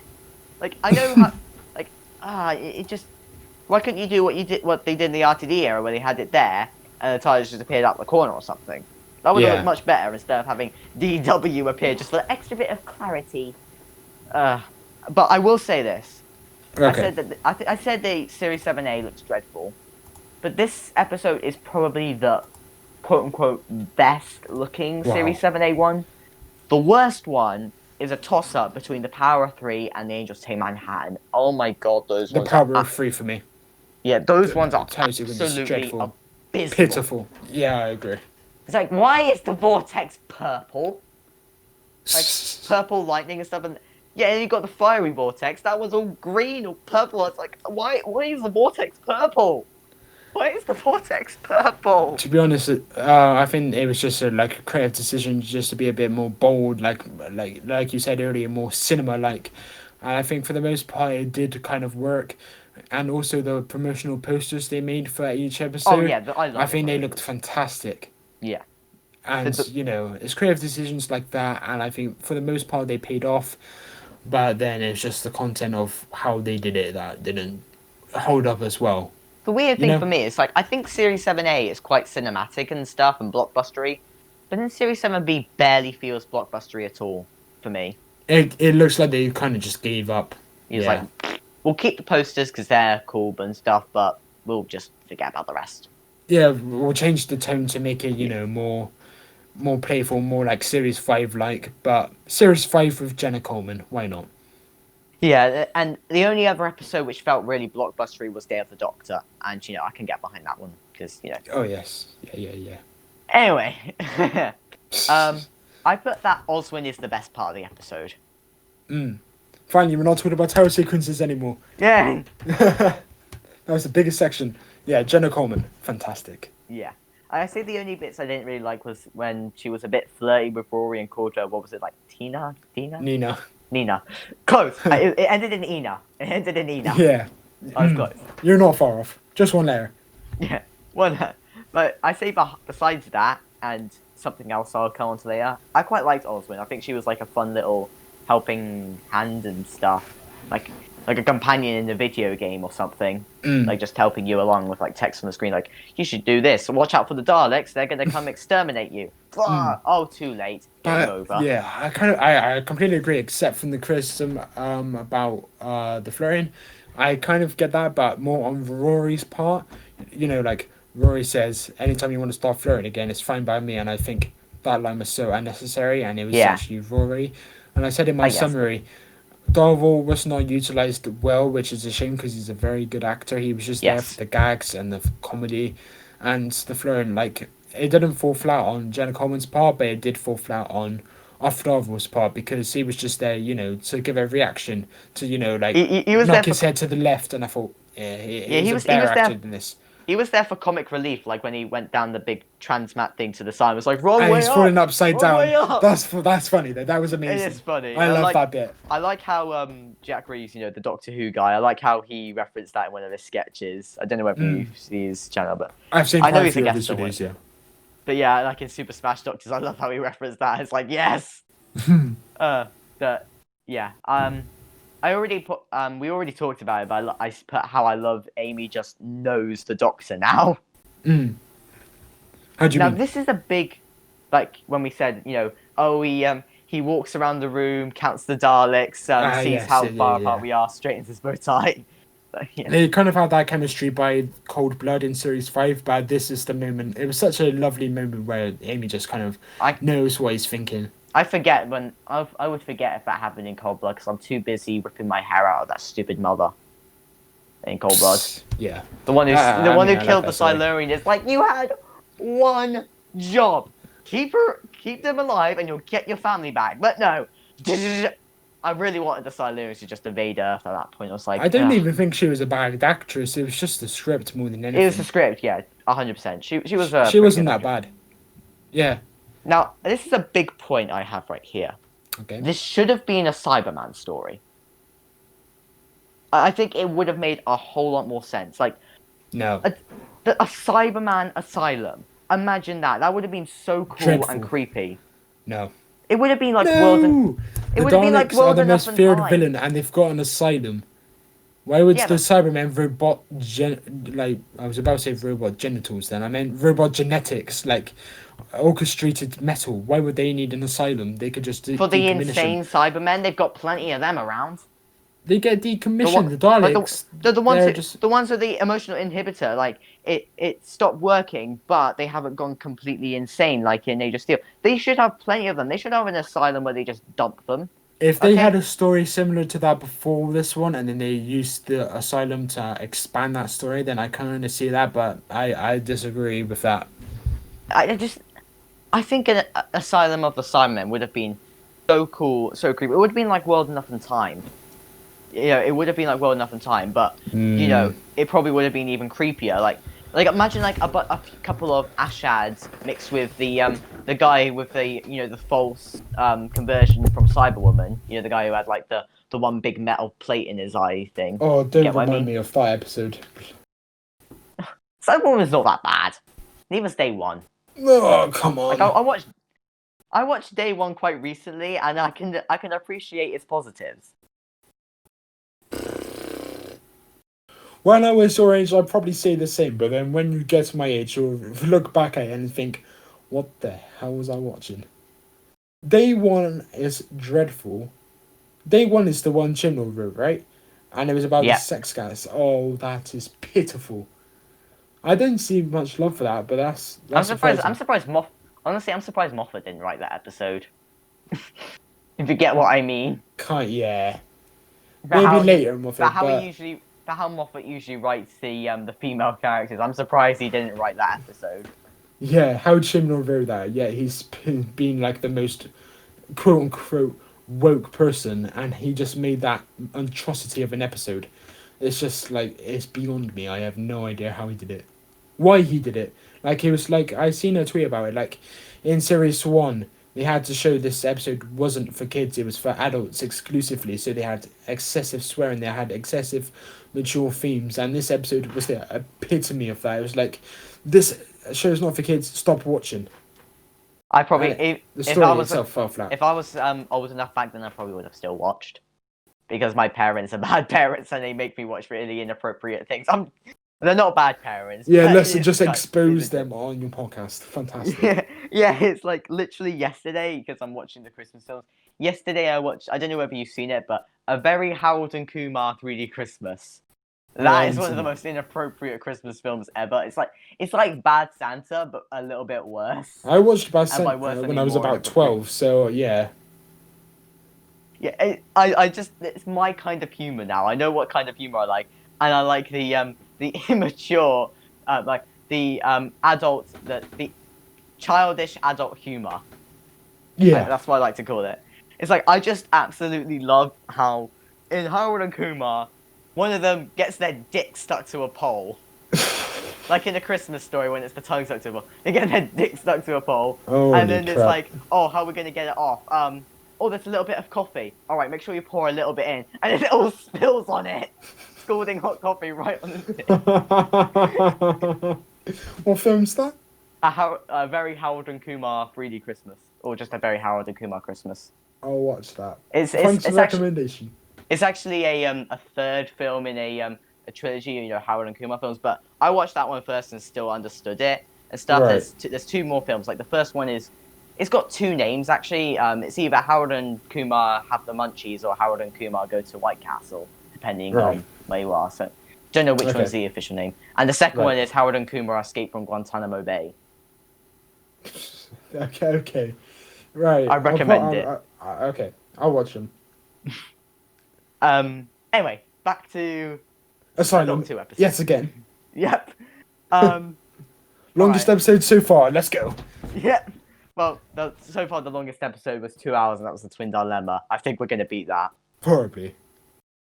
And it's only Yeah. two of us this time. Yeah. So apologies if you guys don't like one of us. We are going to be taking up all of your afternoon or morning. So yeah, Yep. you must like us if you're listening on. But let's carry on. Let's go for it. All right. What's your next note? I put. Of course, Rory would fall down a very convenient hole. It's like, It's not convenient because I didn't think that was there before he landed. I thought the impact crater, the hole was as a result of the impact.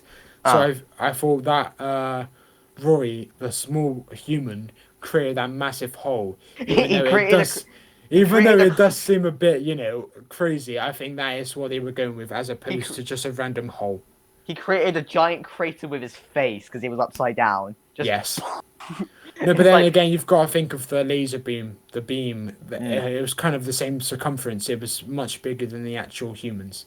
Yeah, but And it's like, Doctor. how come a hole was made there but nowhere else? But whatever. Like I Yeah. say, it's created by his giant face. It's like, They had to. if They had to if get Matt- there down somehow. It was his It's nose. like if Matt Smith was upside down, God knows what would happen to the The nose and the if his chin, as Jenna impacted. Coleman said. Yeah, but the nose and chin and forehead impacted the ground. It would have all exploded. Yeah. In that Uh. scene, actually, around that location where the Doctor is by the snow and he kind of looks up to see the I was about to say Cybermen. You've made me think about the Cybermen now. The Dalek eye stalk. Dude, It's like a really strong close up to his face, and you've got a bit of snow on his face, and I think that's the most unpretty shot of Matt Smith you could possibly have. That most unflattering, but they Someone still needs to went make with it. someone needs to make a fan cam of that image. Oh, please don't. Please don't. I just know you're going to go onto Twitter in a bit and just say, someone please do this, and someone No. will. No, I probably can't be asked to. Oh, okay. Good, But because I would not want to see that. I actually despise close-up shots. I hate it so much. It's like, I don't need to count the wrinkles under their eyeballs, okay? Like with Fellowship of the Ring, Lord of the Rings. It's like, why are they always so close? Like, does Gandalf really need to be right up to the screen to go, is it secret? Is it safe? It's like, no. I Yeah, don't... but there's a ton of that in the Waters of Mars, but yeah, that's seen Yeah. as such a really strong story. It's like, But yeah, going back to Fellowship of the Ring, the close-ups in the prancing pony, that worked to make it unsettling, but I don't know, this happens a lot in the Chibnall era, I would say, like especially in the Timeless Children. There were so many close-up shots. It was like, oh my god, stop with, we don't need to see up Tecteun's nose. what would you rate the Time of Children, by the way? Because I want to send this to Mike, depending on what you give it. I originally liked it, when I first watched it, besides the reveal, and I gave it a 7 out of 10. Rewatching it quite recently, I didn't like it as much. Not less so for the reveal, because I feel like I've kind of grown on the reveal. Like, Oh yeah, I say yeah. That's not a problem. I still hate it, Yeah, but I've gotten past the fact of the pre-Hartnell Doctors. yeah, like, same. like there's multiple reasons I hate it for. Like I hate the pre-Hartnell Doctors, and I hate that the Doctor's not from Gallifrey. I've sorted out one of them because technically the Doctor wasn't the Doctor until Hartnell, so I can kind of get past that. Still would have rather it was the Master, but I can get past it. I just don't like that the Doctor isn't from Gallifrey anymore, and it came from a magical portal. It's like, I said that, and he was like, "Oh, we don't know that. It could be from an alternative Gallifrey." And I thought that makes it even worse. it's like, Why? Yeah, like the it's so pre-Hartnell frustrating. It's like pre-Hartnell Doctors. I can't like. for 3 Doctors, I look on the Doctor and I don't see any change in character or whatever. But the fact that he's not from Gallifrey, it makes seems like the speech from Voyager the Down, where he's like, "I'm the Doctor, I'm a Time Lord, I'm from the planet Gallifrey." It's like, you're not from Gallifrey though. Yeah, that's why I don't think of the Timeless Children when I watch these episodes. I just think it happened, but like I've said countless times, I'm not invested in the Chibnall era, and I actually said this on the episode with Mike. I said to him I was doing this YouTuber special recording, and we were in a group chat, and I asked what was like the weak points of your knowledge, and a couple of them, two or three of them, actually said privately to me, Chibnall era characters. And I Yeah, was like, why? And because they were saying they're not invested. And I was like, I mentioned that to him, and he was like, oh no, that's just because you don't like the series. And I was like, no, it's just because they're not interesting characters. I think, exactly. The side characters are always like, I remember watching a video where it's like, how well do you know Fugitive of the Jejune? And I think that's, I know you're going to disagree with me here, but I think that's the best episode in the Chibnall era. But and I did it, and I got 4 out of 5 right. The fifth question was name these side characters, and I didn't know any besides Ruth. yeah. Every single time we've had to review, or not every single time because we've only reviewed one, but in that episode review, I was like, what's this name? What's this name? What's this name? Because I had no clue. That's the same reason. But I don't think this is a bash on the Chibnall era entirely, because I've always sucked with names. When for this podcast, often I would write down the side characters' names if they're quite important. But this one, there's barely any side characters, mostly about the main three, so I didn't bother. But with something like I tend just to go by the actors' names. But with something like the Twin Dilemma or Warriors of the Deep, where there's a lot of side characters, I had to write down some of their names, like Regents and Romulus as the twins. But anyway, I don't think I said my rating for Timeless Children. If you ignore the reveal, I'm still not the biggest fan of it, as I was quite bored when watching it. Like, I really wasn't invested. It's like, I'm bored. So much of it is on this story bit, and the other bits on the fan, which I don't like. And so it really decreased. So I give it a 5 out of 10. Anyway, all right, back to Asylum. Yeah. I said that I think the scenes in the actual Asylum are very creepy. Like, where it's just the disused Dalek and we're always just moving. It's like, don't move it, just leave it. Eggs. Yeah, I'll get exterminate. There's a little bit before, like the creepy skeleton puppets. Yeah, that's what I just called it. And actually, I was joking about 11 with his massive chin. I actually don't think he has that big of a chin. Honestly.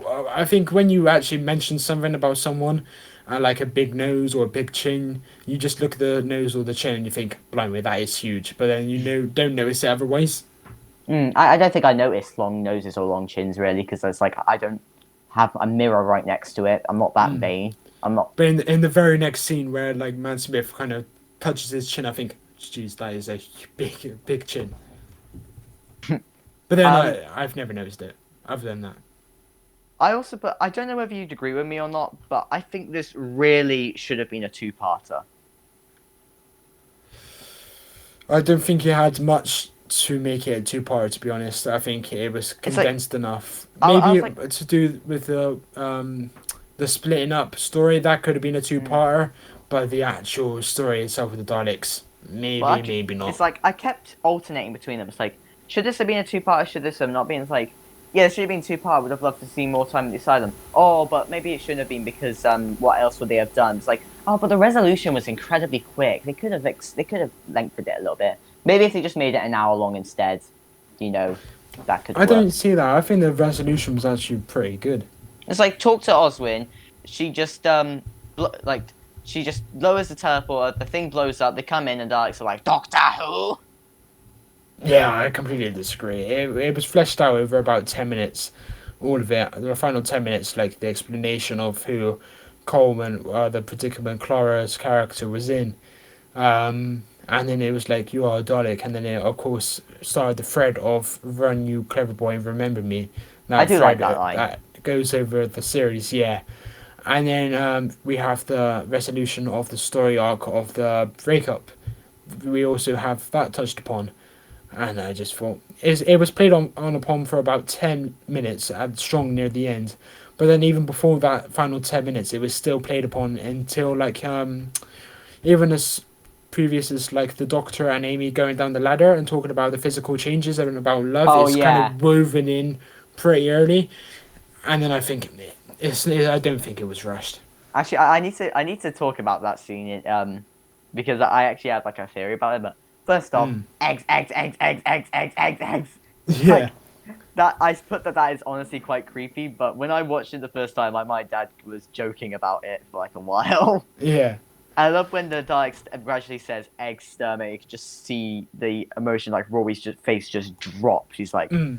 "Oh And crap!" when his And he face didn't even. drops, when he pushes like the eye stalk away, and then it comes back, and I think that is creepy as hell. It's like, and Rory hasn't even had a proper episode with the Daleks.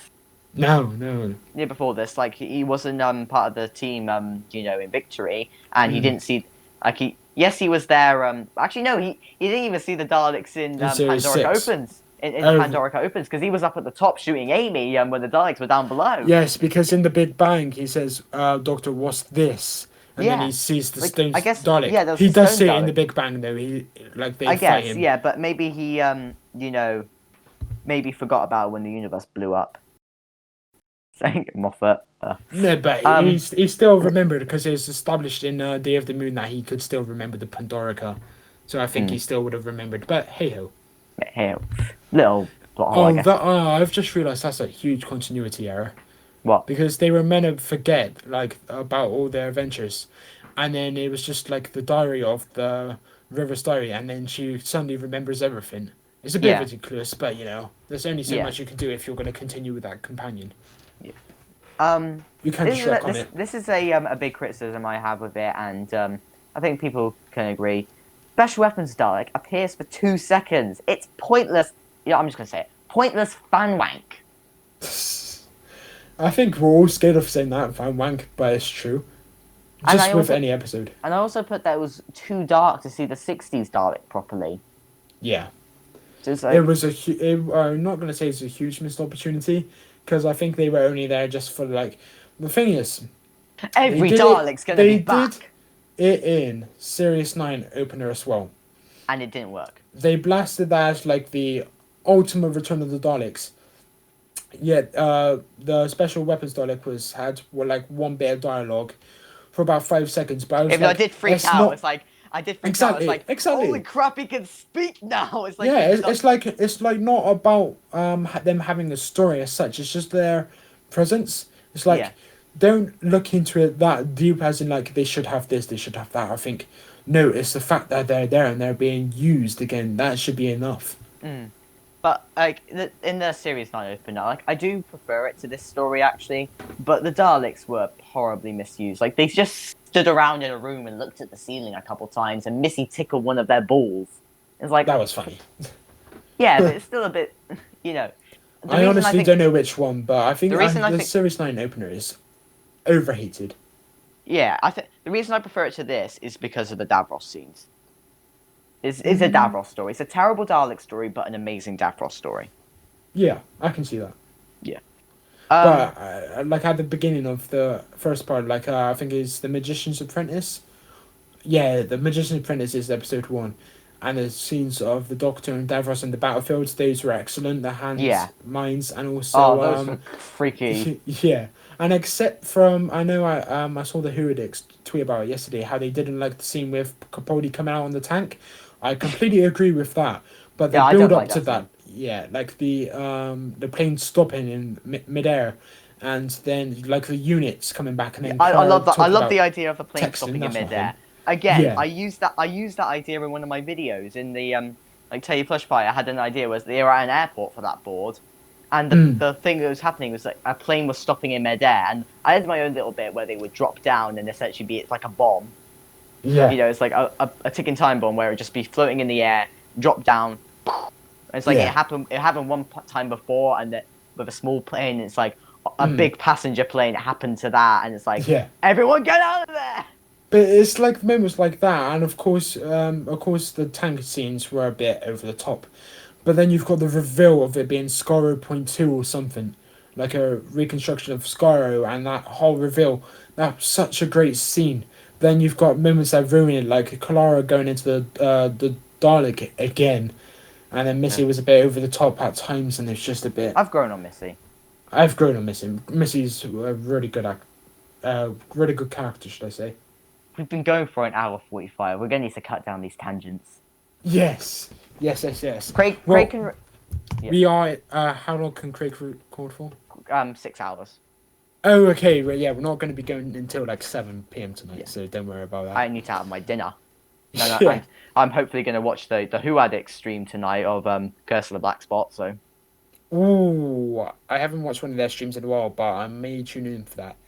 Yeah. But then with the moment I hear a criticism, there we go. Then I was going to say the moment I hear a criticism, I'm going to be out because it's another one of those stories that I really enjoy. That I love it too. I was like, it's so frustrating. It was me and I think it was a guy called Toby and stuff. Like we were like the only ones who liked it. It's like me and you against the world.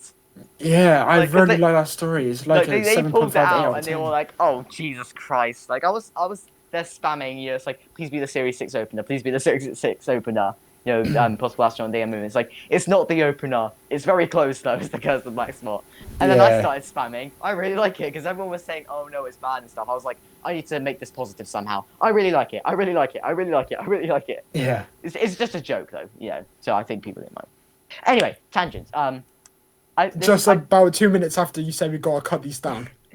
Yeah. Anyway, so I said about how they like Amy's mind being manipulated. They had a conversation 4 times. This is a theory which I just thought of when the doctor said, when Amy said she was scared, it's like, be scared, like hold on to that. What if the doctor lied about having the conversation 4 times to keep Amy scared to try and help her, like purposely scaring her by saying they had the conversation 4 times, just to try and keep her scared to try and help her. Do you think that could work? Do you think that's a valid theory? It's definitely valid, but I honestly have no idea what they were trying to go with there. I don't know if it was meant to be that looked into that deep, but it's definitely valid. I wouldn't disagree. I wouldn't say no, you're wrong. That's my headcanon. That's fair enough. It would just be my headcanon, because it seems like something the doctor would do. Yeah. And if it was Capaldi, he probably would have owned up to it, but... Capaldi would just said, yeah, I'm doing this on purpose. You're an idiot. Just get on with it. That's what he would have said in Series 8. It's like, Planet of the Pudding Plains. I can't do his accent. Oh, can you imagine Capaldi in some Matt Smith episodes? It would be so weird. Like, 60th, hopefully. I put this as I was a bit confused. Like, it's like, this is there's all these Daleks, all these insane Daleks. Why are they all perfectly built and stuff? Why aren't any like really destroyed? And like, why are there no Dalek mutants crawling around the floor? I completely agree, because I thought, how are these Daleks, bad, except from maybe like an exterminator that's broken or an exterminator that's absent, like he doesn't just have the plunger weapon and whatever. And I was like, these guys are genuinely hatred of the Doctor. They could be on the front line fighting him with the Legion of Daleks on the spaceship that are too scared to do it. And I think it's not convincing enough that these Daleks are, crazy and they deserve to be locked up in an asylum. So yeah, I completely agree. It was a bit weird. Yeah, it's like it could have done something like Power of the Daleks, where when they first see the Daleks and there's the mutant which crawls across the floor, and it's like, oh, yeah. I don't know whether you've seen Power, but I believe I have, yeah. Yeah. But then it was like in Twice Upon a Time and also Hellbent, the creatures that scurried along the floor. Yeah. If they had them in Asylum, as like you said, like the Dalek mutants, that would have been so cool. But it was definitely underused. It was a shame. Yeah. Oh well. It's not too bad, but it's definitely noticeable. Yeah. There's a few notes which we've already mentioned, so we could skip a little bit there. Okay. I put that this is a little bit of a plot hole, but at the same time it isn't. Amy can't have kids. Good thing the postscript for Angels Take Manhattan was scrapped, because that would have been a massive plot hole. Oh yeah, of course. Because wasn't it like where like Rory's Rory and Amy's son or grandson or something gave Brian the letter. It's like, but Amy can't have kids. How was he born? How was he born? Maybe that's the reason why they scrapped it. I know the reason why they said was because Mark Williams was like away shooting something, so he couldn't film the scene. That would have been so good though. it would have been such a nice moment, but of course it would be the plot hole. I didn't even make that connection. But yeah, you're right. How would they have had him? But even then, watching that scene back, I've watched it about 5 times since it released, and every time it brings me to Oh, tears. It's so sad. yeah. Like that What's is Chibnall at its best. Like in Torchwood at the end of series 2 Oh yeah. and at the end of series 1, he knocks it out of the And park. did he write Children of Earth? No, Oh, so that he wasn't him. he does enough credit for the heart wrenching bits for that. Yeah. But end And of in series series two. 2, Series he two. Oh was my god, that excellent. was. Excellent wounds. What a story.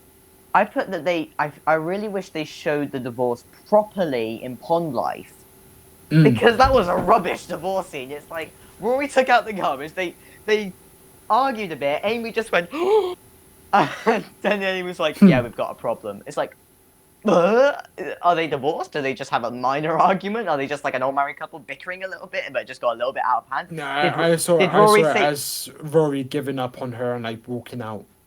Yeah, it's Which like is ironic because apparently in the dialogue it was Amy that gave him up. yeah, exactly. It's Amy kicked Rory out. Yeah. But then it was just like an argument and it was like Rory had enough, so he just kind of said, I can't do this anymore, so he left. Yeah, But apparently not. But again, it's another one of those weird moments. yeah.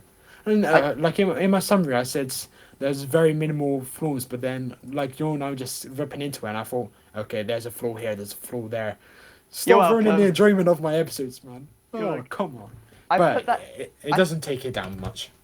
I put that the intensive care reminded me of the Doc 2 experience, the Dalek segment there.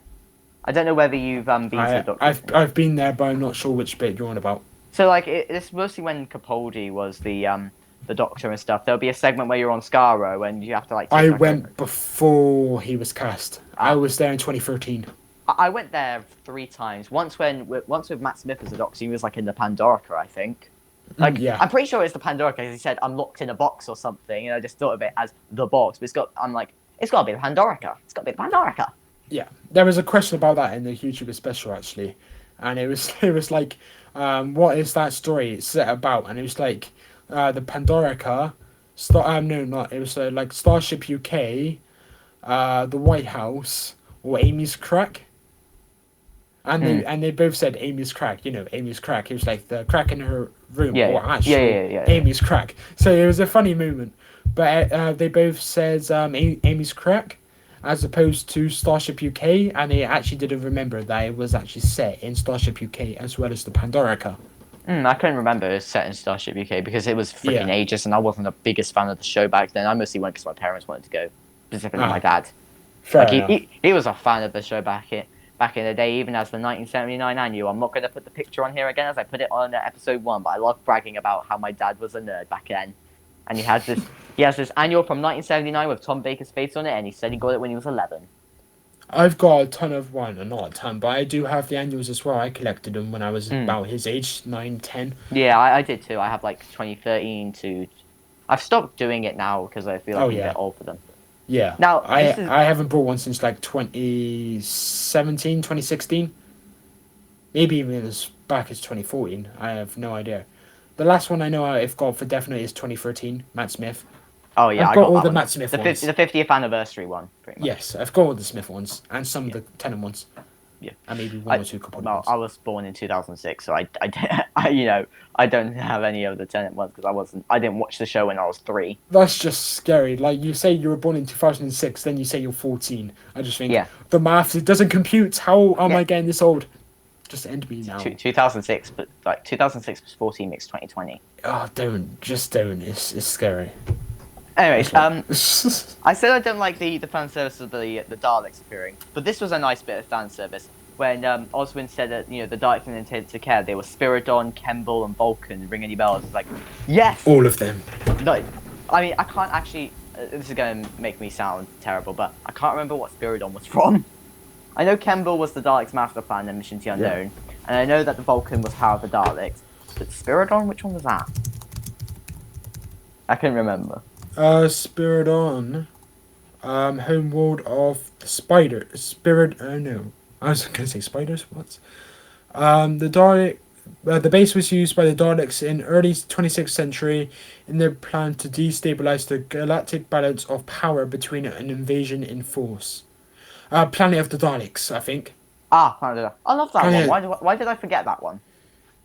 Oh. Yeah, that was a good episode. I really liked Yeah, it. Planet it's of the not. Daleks. It's nowhere near as bad as Death to the Daleks. Ugh. No, I, no, no. I It's hate. good. It's not I great. hate It's not Death bad. to the. I hate Death to the Daleks. It is so boring.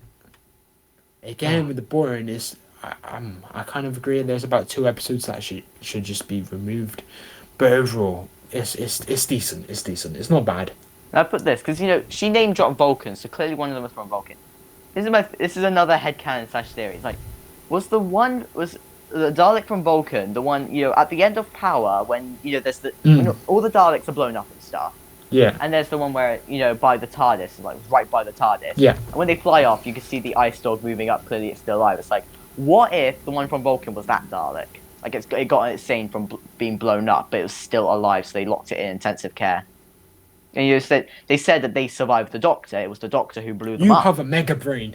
If that was actually what they intended, then you have a mega brain. Well, I watched Power like a month or two ago, so. Oh, so you made that connection. Fair Yeah, enough. I made that connection because I watched it quite recently. So yeah. It's like you said. It's like nice fan service and like the references, but then I thought another problematic scene, not such for me because I'm not kind of touchy on this kind of thing, but how they forgot Clara's character made the Daleks forget who the Doctor was. Yeah. I think that may be a kick in the face to some like diehard fans, but to me it was kind of like, oh, she did that. It's a bit ridiculous, but then it plays into the how it was easy.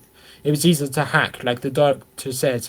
Yeah. I tried to hack into the web, but I couldn't do it. And then she says, Well, "Well, the girl who can." But then it turns out to be a Dalek. It kind of feeds into that, but it's still like a kick in the teeth. I believe it's just I believe it was just the Asylum and the Parliament who forgot about the Doctor, but most of the Daleks still remember it because they're spread out across the whole universe. So I think that there was a dialogue at the end, and it said, "Oh, Oswin, you did it to them all." But then in the next episode, and they were in, I think it was Time with the Doctor. yeah, Time of the Doctor. He kind of says, "You shouldn't even know who I am," and these are like a completely different set of Daleks. And he says, "You shouldn't even know who I am." And the Dalek said, "Your implant was like transplanted away from, extracted from Tasha Lem." So that's how they regained the knowledge of who the Doctor is. Boom. Frickin' Tasha Len. Yeah. She's annoying. Oh yeah. Yeah. Kind of. Now this is my problem with Oswin. I don't understand how she fully became a Dalek. Like, again, I know you don't like the idea of it being a sign of the Cybermen, but it would have made a lot more sense if this was like with the Cyberman, so something like in the Doctor Falls. Something like in the they did the same kind of conversion because it was very brief, but there were some moments where she was like had this thing on her head, Yeah. or she was up against this thing, and it was like blue sparks, as though they were like extracting her and then putting her into the it's like- casing. Did they So like it was like the mutate her? Cybermen. Yeah, Did they like mutate her or something into like a squiddy thing? I think so. Yeah, something like that.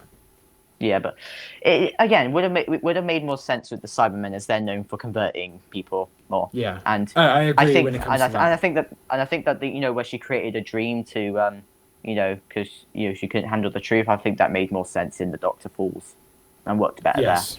Yeah. Yeah, and one last rant about the divorce. It's like the divorce is just sorted like that. If you're going to create a subplot, at least make it last a couple episodes. So it's not pointless, but whatever. But again, with this, sorry. And I might as well say this last note before I get into the overall and stuff. How just when when they went back to the house, Amy and Roy went to the house, and Roy was like, "Yes," it's like I can still see. I'm back with her. Yes. Yeah, it's like Rory the lovable dork. Yeah. And then it's like I can see you. That line is so funny. Yeah. But I just want to quickly go back if you're finished with your notes. Yeah. The Besides moment the where, overall. Yeah, exactly. When they're talking about the wrists and like putting Rory's onto Amy's wrist, like subtracting love. This is the moment where I thought this is where Karen's like upped her performance. to second gear, like Karen Gillan crying. Like I Yeah, mentioned it yesterday, Caroline Skinner, who was in The Doctor, the Widow, and the Wardrobe, couldn't do it. It was a bit over the top. Karen Gillan did it so it amazingly was amazing. convincingly. It was She is such a good actress. she's a fantastic actress. I Yeah, watched Jumanji recently. What an actress! yeah. Be- She's great in Beautiful, Jumanji. excellent. Yeah, She's great in Guardians of the Galaxy. yeah, Yeah, because I yeah, find it funny how in like Time of the Doctor and stuff, it's like Matt and it's like 11 and Amy reunite and stuff, and it's like nice wig. You have a good one too, because they both shaved their head for different roles. yeah. And I different remember wigs. that. They It's were like at like a convention, and Karen Gillan just pulls off her wig, and there was it's like massive it's excitement. like Yeah, 'cause, she played Nebula, and Matt Smith did a different role, and shaved his head, and they ended up working the baldness into the story, which yeah. smart. But All right. about that scene, I was talking about how Roy says, "Why didn't he tell us about the Doctor not needing one?" So he uses his wristband to save their marriage, and it was so clever how they did that. And then he says, "Why didn't he tell us?" And then you have the Doctor going past the camera and then sorting out his bow tie. And I think that's such a lovely parallel to earlier in the episode. It gave me like Tom Baker vibes when he would like turn Yes. to the camera and go shh or something, like talk to Yeah. himself, like in what was it, The Face of Evil? Didn't he do that? Yeah, a yeah, lot? yeah, yeah, yeah. Yeah, it's like it gave me Tom Baker vibes there, where he's kind of It breaking was the so, fourth wall. it makes me so Like happy with it was like subtly breaking the fourth wall. Like it wasn't Hartnell going a Happy Christmas to all of you at home, but yeah. Yeah, that was a standout moment for me. I love that bit. Other than that, oh let's yeah, go. I'm looking Oh, on iPlayer now, and I'm looking at the conversion, and there is a bit where she's literally got this like robotic metal yeah, stuff wrapped around her head, and it's like that looks exactly like, well, not exactly like, but that looks very similar to a Cyberman conversion. It was just a maybe they bit stole it cheap, off them in the void or something. maybe, yeah. But Yeah, there you go. It's just a bit weird. they nicked it off them and escaped when the void Yeah. when like it got weaker because of Davros messing around. Yeah, All right. and then one final bit was where the kissing gag again, Yeah. where they were kissing and the Doctor goes to him, and by that point there was so much kissing in Series 5 and Series 6, so I think Stephen Moffat kind of wrote it into the script, like how we were thinking like, oh, for God's sake, because the Doctor kind of looks at him, and instead of doing his usual stuff like, how would you do that? Are you breathing out your ears? Stuff like that. He kind of just says, oh, for God's sake. He takes that and then he does it. So he doesn't dwell on the kiss so much. And I think that was a nice touch, considering in Series 5 and Series 6 especially, you had these really long kissing sequences, and it was just a bit... Like, don't get me wrong, watching it on your own, fine. Watching this with a relative, cringe. It's like watching it's like there was one time. It's like when you watch it with other people, it can sometimes make things a lot worse. Like one time Yes. when we ended up accidentally watching Family Guy in school, and I was just cringing. Like it would be something I would normally be fine with because the teacher's there, and I'm like, oh no. Yeah, it's like these certain scenes where if I'm watching this on my own and it's like in the dark and I'm immersed into it, I love it. But then when I'm with someone else, I kind of see the flaws in it, and I just think, oh, they're judging this bit, and I think, Yeah. oh, it just takes a bit of the enjoyment It's why I out of would it. never. It's why I would never show Harold and Kumar to one of my friends because I just cringe at when they're cringing at him getting his dick stuck to the pole. Yeah, unless you've got like a really nice friendship and that you Who's, have like really someone similar and like tastes. someone is likes inappropriate humor and stuff. Exactly, yeah. If you were Yeah. to watch someone like that, then why not? But if you're not, then it's just a bit weird.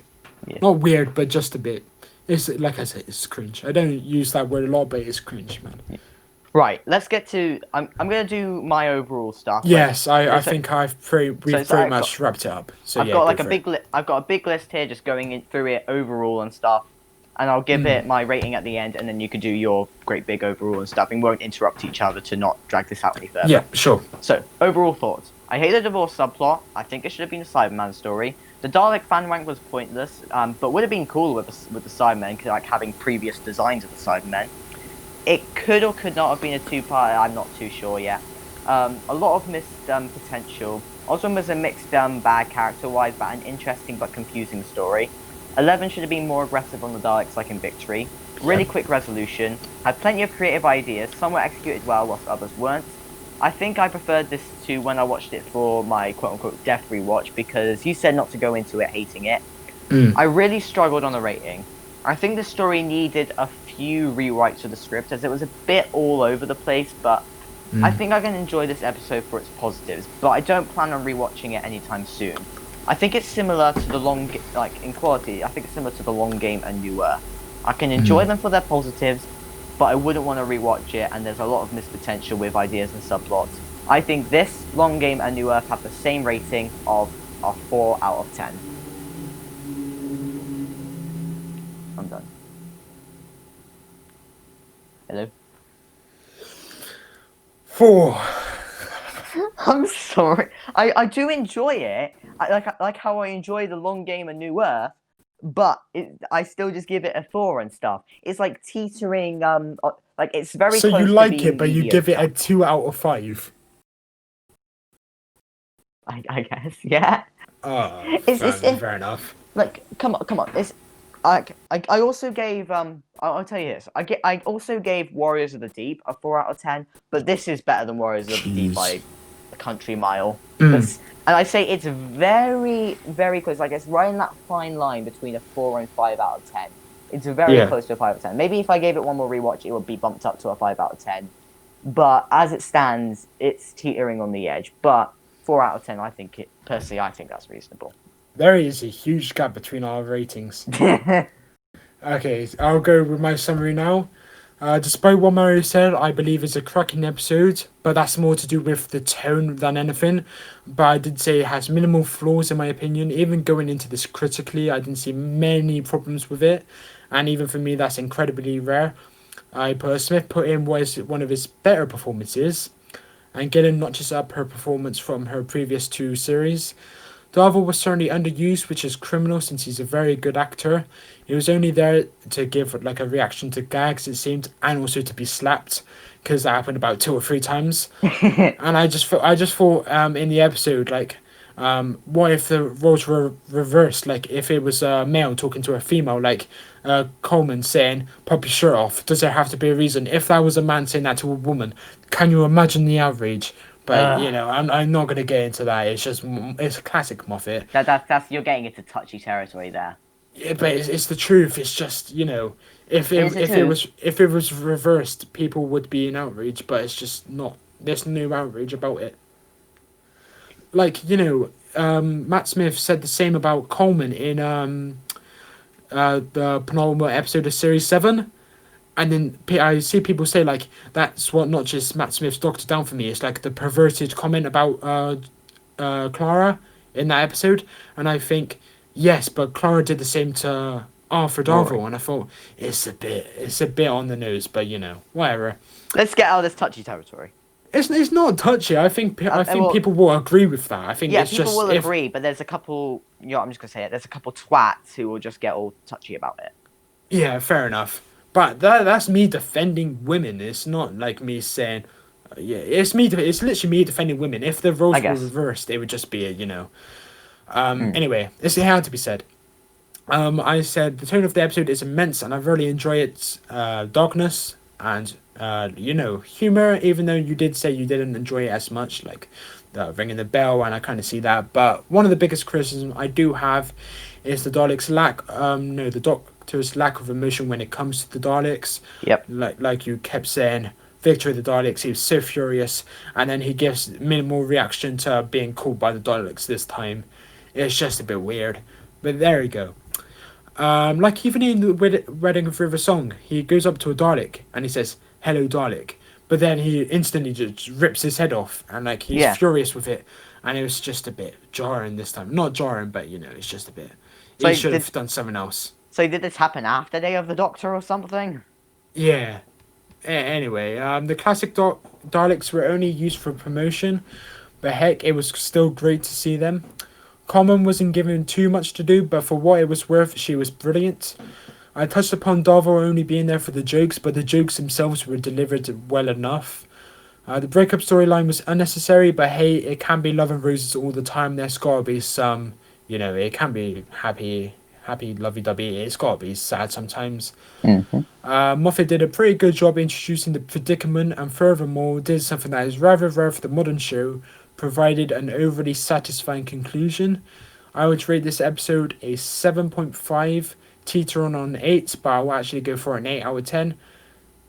Yes, and I'll go for an 8 out of 10. So that's double what you gave. Yeah, I think that's fair. Honestly, I think that's fair.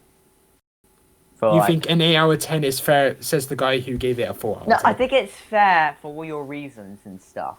Right, the reasons you gave. I think it's fair for your reasons, okay? Yeah. I think sometimes, like, I say I'm a bit nicer, but at the same time I'm a bit harsher. It's like, sometimes I'm nicer, sometimes I'm harsher. It's weird and stuff. It's like, I thought I was being nice to the Twin Dilemma. Compared to the other two people, I was the weakest. What did you rate it? I gave it a 5 out of 10. That's fair. That's fair. It's bang average. Yeah, it's very mediocre. Like, it's not as bad as people say it is, but But I'm just gonna reference this again because it was so. I love this scene still so much when the Doctor just bursts, like he says, still bullying children, bursts in, jumps on the table and strangles. I can't remember his name now. It's Professor something, the Professor guy. Who kidnapped I know what you mean. He just went and strangled him. It's like, I rewind that like 12 times. And even though I did say it's bang average, that was one of the few good moments in that episode. Yeah. And I ironically loved the cliffhanger to part 2 where Perry was crying and it was absolutely dreadful. I ironically loved that. Because it made me laugh so hard, but in an ironic way. I was going to say, if that was like unironically, that was a good moment, I was like, definitely not. It was not. Yeah, I said ironic like 12 times. Okay, I don't know why I'm picking on 12 for some reason. But 11 times then. 11. 11, yeah. Fitting for this. It's like, actually, I need to bring that up as I just remembered. I didn't write a note about this, but when, when it's like, on a scale of 1 to 10, how much trouble are we in? 11. It's like, referencing yourself, like it. 11 out of 10. Yeah. But, so that was the episode we reviewed, Asylum of the Daleks. We'll stick it in the ranking and stuff. Okay. From now on, because Nathan's no longer part of the podcast, we'll cut out his ranking, or maybe we'll find the average. I don't know, but we'll cut it out. Yeah. So, but a 6 out of 10, I think the average came out to. I think that would be pretty high in the leaderboard. I'm not sure about the other ratings, but you know. No, we have multiple leaderboards. My leaderboard and the guest one. Oh, okay. So in my leaderboard, like I said, it's the same rating I gave Warriors of the Deep, but I prefer this to Warriors of the Deep by a mile. So my ranking goes, my favorite, quote unquote, is the Twin Dilemma, followed by this, followed by Warriors of the Deep, and at the bottom is Hellbent. Second, that's not bad. That's not bad. I don't think I disagree either. Yeah, maybe Asylum number 1, but yeah. Just need to try and remind myself of what the guest one is, and for some reason my the thing isn't letting me go to the notes, so I'm just gonna have to go from memory. 8 out of 10 is definitely the highest we've gotten, but the guest one, the second highest is now Hellbent with a 6 out of 10, I think it is. But for some reason I'm trying to scroll across, but my phone's not letting me touch anything. Dude, this is called the Reappraisal podcast. All you guys are doing are just kicking episodes while they're down. I'm sorry. Pick episodes that you think are underrated as opposed to... overhated. Oh, overhated, okay. Yeah. For some reason it won't let me... if I cut off, I'm sorry. Oh, fine. There we go. Alright, my phone just wasn't letting me move at all, but so sorry about this, I'll probably cut this bit out. So the guest, this is now the highest, Asylum of the Daleks with an 8 out of 10, followed by Hellbent with a 6 out of 10, followed by the Twin Dilemma with a 5 out of 10, and last place is Warriors of the Deep with 4.5 out of 10. Ooh. And I know Nathan likes this episode, so... Okay, yeah, I heard about him, so he liked this, so I thought... I wish he came on just to back me up with some of these points, but I think we mostly agreed with stuff. I Yeah. think we went on tangents more than the actual episode itself. Yeah. But then again, the stuff was pretty interesting, so I Yeah, don't think it it was should be pretty too bad. it was pretty Yeah. funny when we just ranted about the title sequence a little bit. Yeah. Do you want me to go through the replies to the post I put out asking for people's ratings Oh, out of yeah. 10? Yes. So the first one was Liam, who gave it a 1 out of 10. Yeah, I saw that one. But then there were 3 others, and they were overly positive. And actually, out of the 3 others, I had the joint lowest. So we have Andrew Kemp, who gave it an 8 out of 10 also. Then we have University One, who said 8.5 out of 10. And then we have Michael Wilson, who gave it a 9 out of 10, who also said, "What's this SHIT?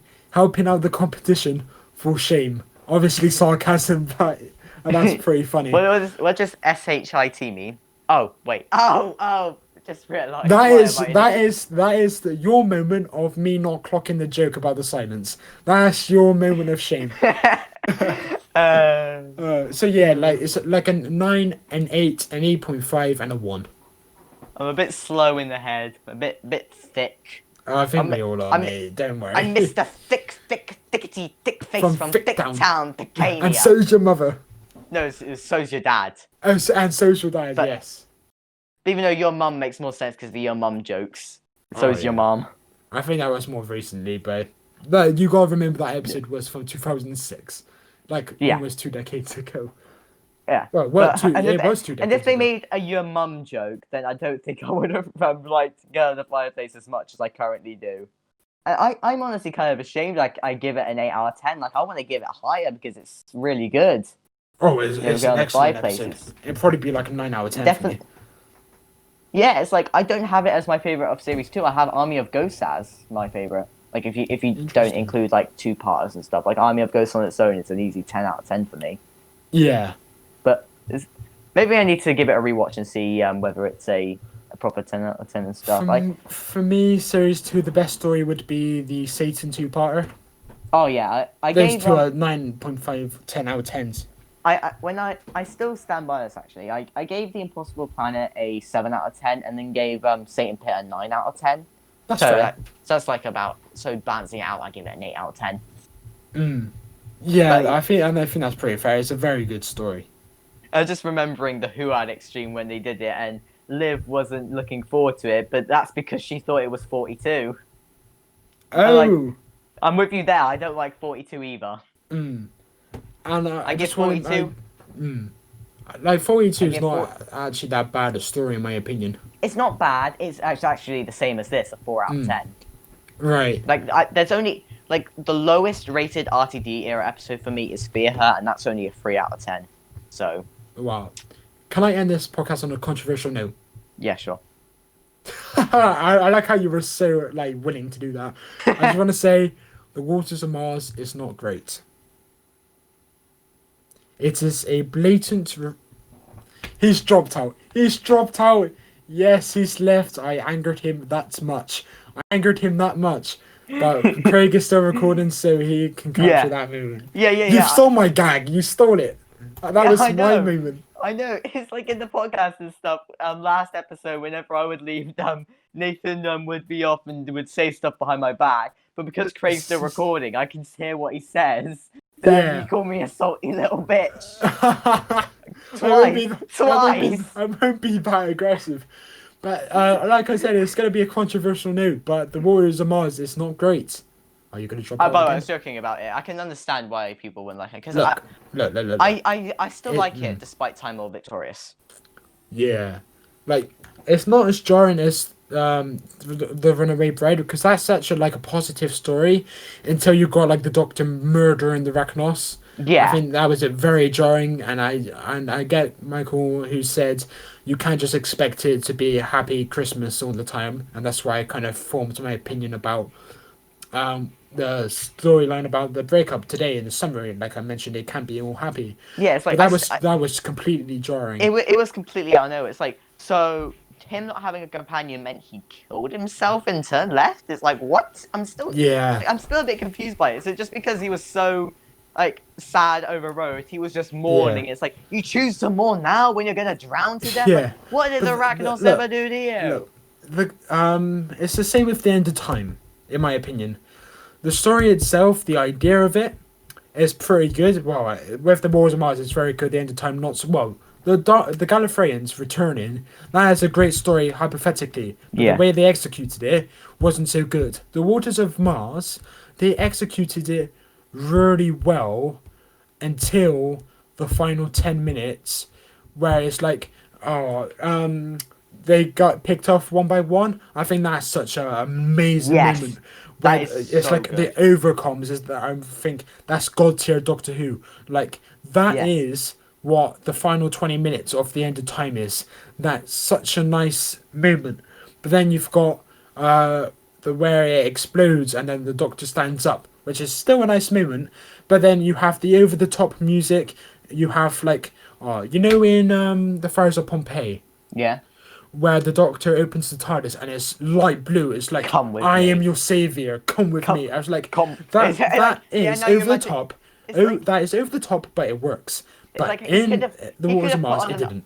he could have put on an Arnold Schwarzenegger voice and be like, "Come with me if you want to live." Literally, come Yeah, with me if you want to live. but the thing is, it's just the editing and the way they filmed it, like the massive bright light behind the Doctor, and the Doctor just stands there for about 3 seconds, and then you have the Doctor just walking around the base like there's no problem.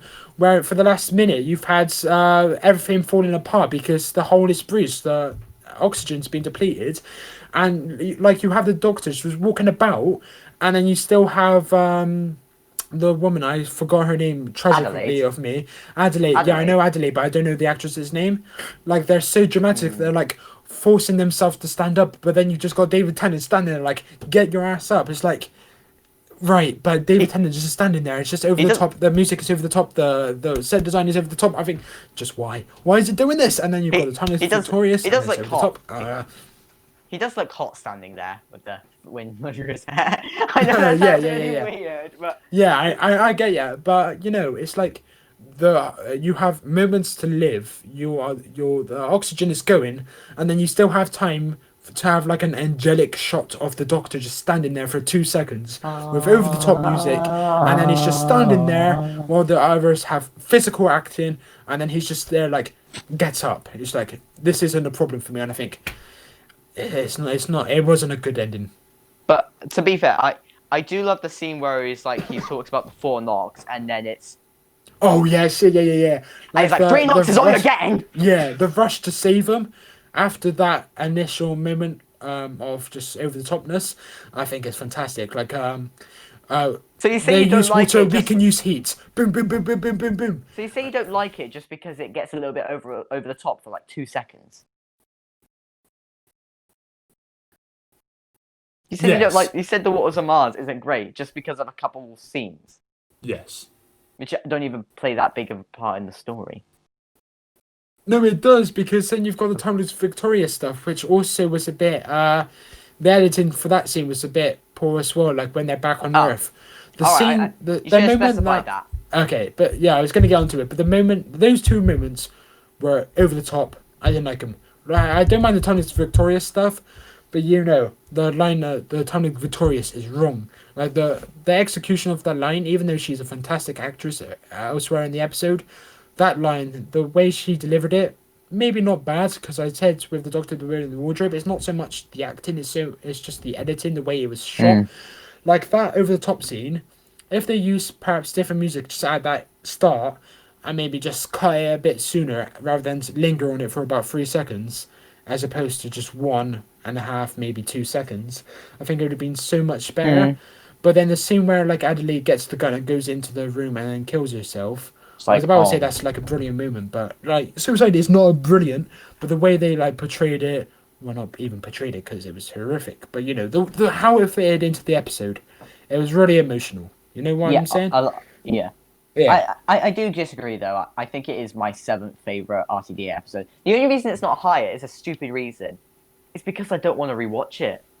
It's the Oh same wow. reason why. It's the same reason why I don't rate Midnight a 10 out of 10. And only give it a 9 out of 10. I don't like Mm. rewatching it. It's too heavy. It's too Yeah. heavy. But But the only reason I rate Waters of Mars higher than Midnight by quite a bit is because I don't know. I feel like it's not as. I know it sounds weird, but I don't think it's as bad. There's less arguing. Oh yeah. It gives me less of a headache. Mm. Like this isn't a bash against Midnight. I'm just saying they do shout a bit and it gets a little bit annoying, but I think that's the Midnight is a tone note. That's the tone far note. better episode than Waters of Mars. With the Waters of Mars, the point I was trying to make originally was that it's a blatant rip-off of the series 2 Satan two-parter. It's a base under siege. It's being picked off one by one. The Ood, you've got the Flood, and it's just like But the flood is so much you better than the Ood. you I strongly disagree there. Maybe the prosthetic, or not the prosthetics, because they would look fantastic. But like the water coming out their mouths, the concept of the flood, brilliant. I love it. But it's like having to get to the rocket to escape, and then they pick them off one by one before they can get to the rocket. It's just like they had about 5 or 6 scenes where I think this is just the exact same. But I think they've done nothing. it unique enough. Like Wars of Mars, it was the Doctor can just leave whenever he wants. It's not like Satan Pit and stuff where the TARDIS is gone, he can't leave. But Wars of Mars, he can leave when he wants, but he chooses to stay. Mm. It's very middling, but I just see the similarities, and I think It's not as much of a rip off as 42 is of Impossible Planet and Satan Pit. Because you have to admit they are ridiculously similar, and one's a lot worse than the other. I don't think that similar, but 42 is definitely not as good as look. The Waters of Mars is good with some fantastic moments, but overall it's good, teetering on. I'd go more towards good than very good. I'd probably rate it like a 7.5 or an 8. I'd rate it an 8. I'd say same as Asylum. Eight's good. Eight's good. Eight's Yeah, good. I'd rate it an 8, but it's Eight's just reasonable. not. It's not excellent. Like I was shocked when I watched someone, because I made a video of like every Modern Who episode in 10 words or less. I was shocked when someone gave Waters of Mars a 6 out of 10. I was like, 6? That seems a bit harsh. It's not. It's not above average. It's at least good. It's like the big problem with this podcast is now my opinions change all the time and stuff. Like, luckily I made the 10 words or less video after Hell Bend so I could bump it up to a 3 out of 10. But here I gave Asylum a 3 out of 10 in that video. Now I bumped it up to a 4. So yeah, it's just like getting a second opinion. Like I said with A Christmas Carol, I gave it a 9.5. I watched it about 3 days later, and I gave it like an 8.5 as opposed to a 9. I'd probably rate it a 9 if I were to now.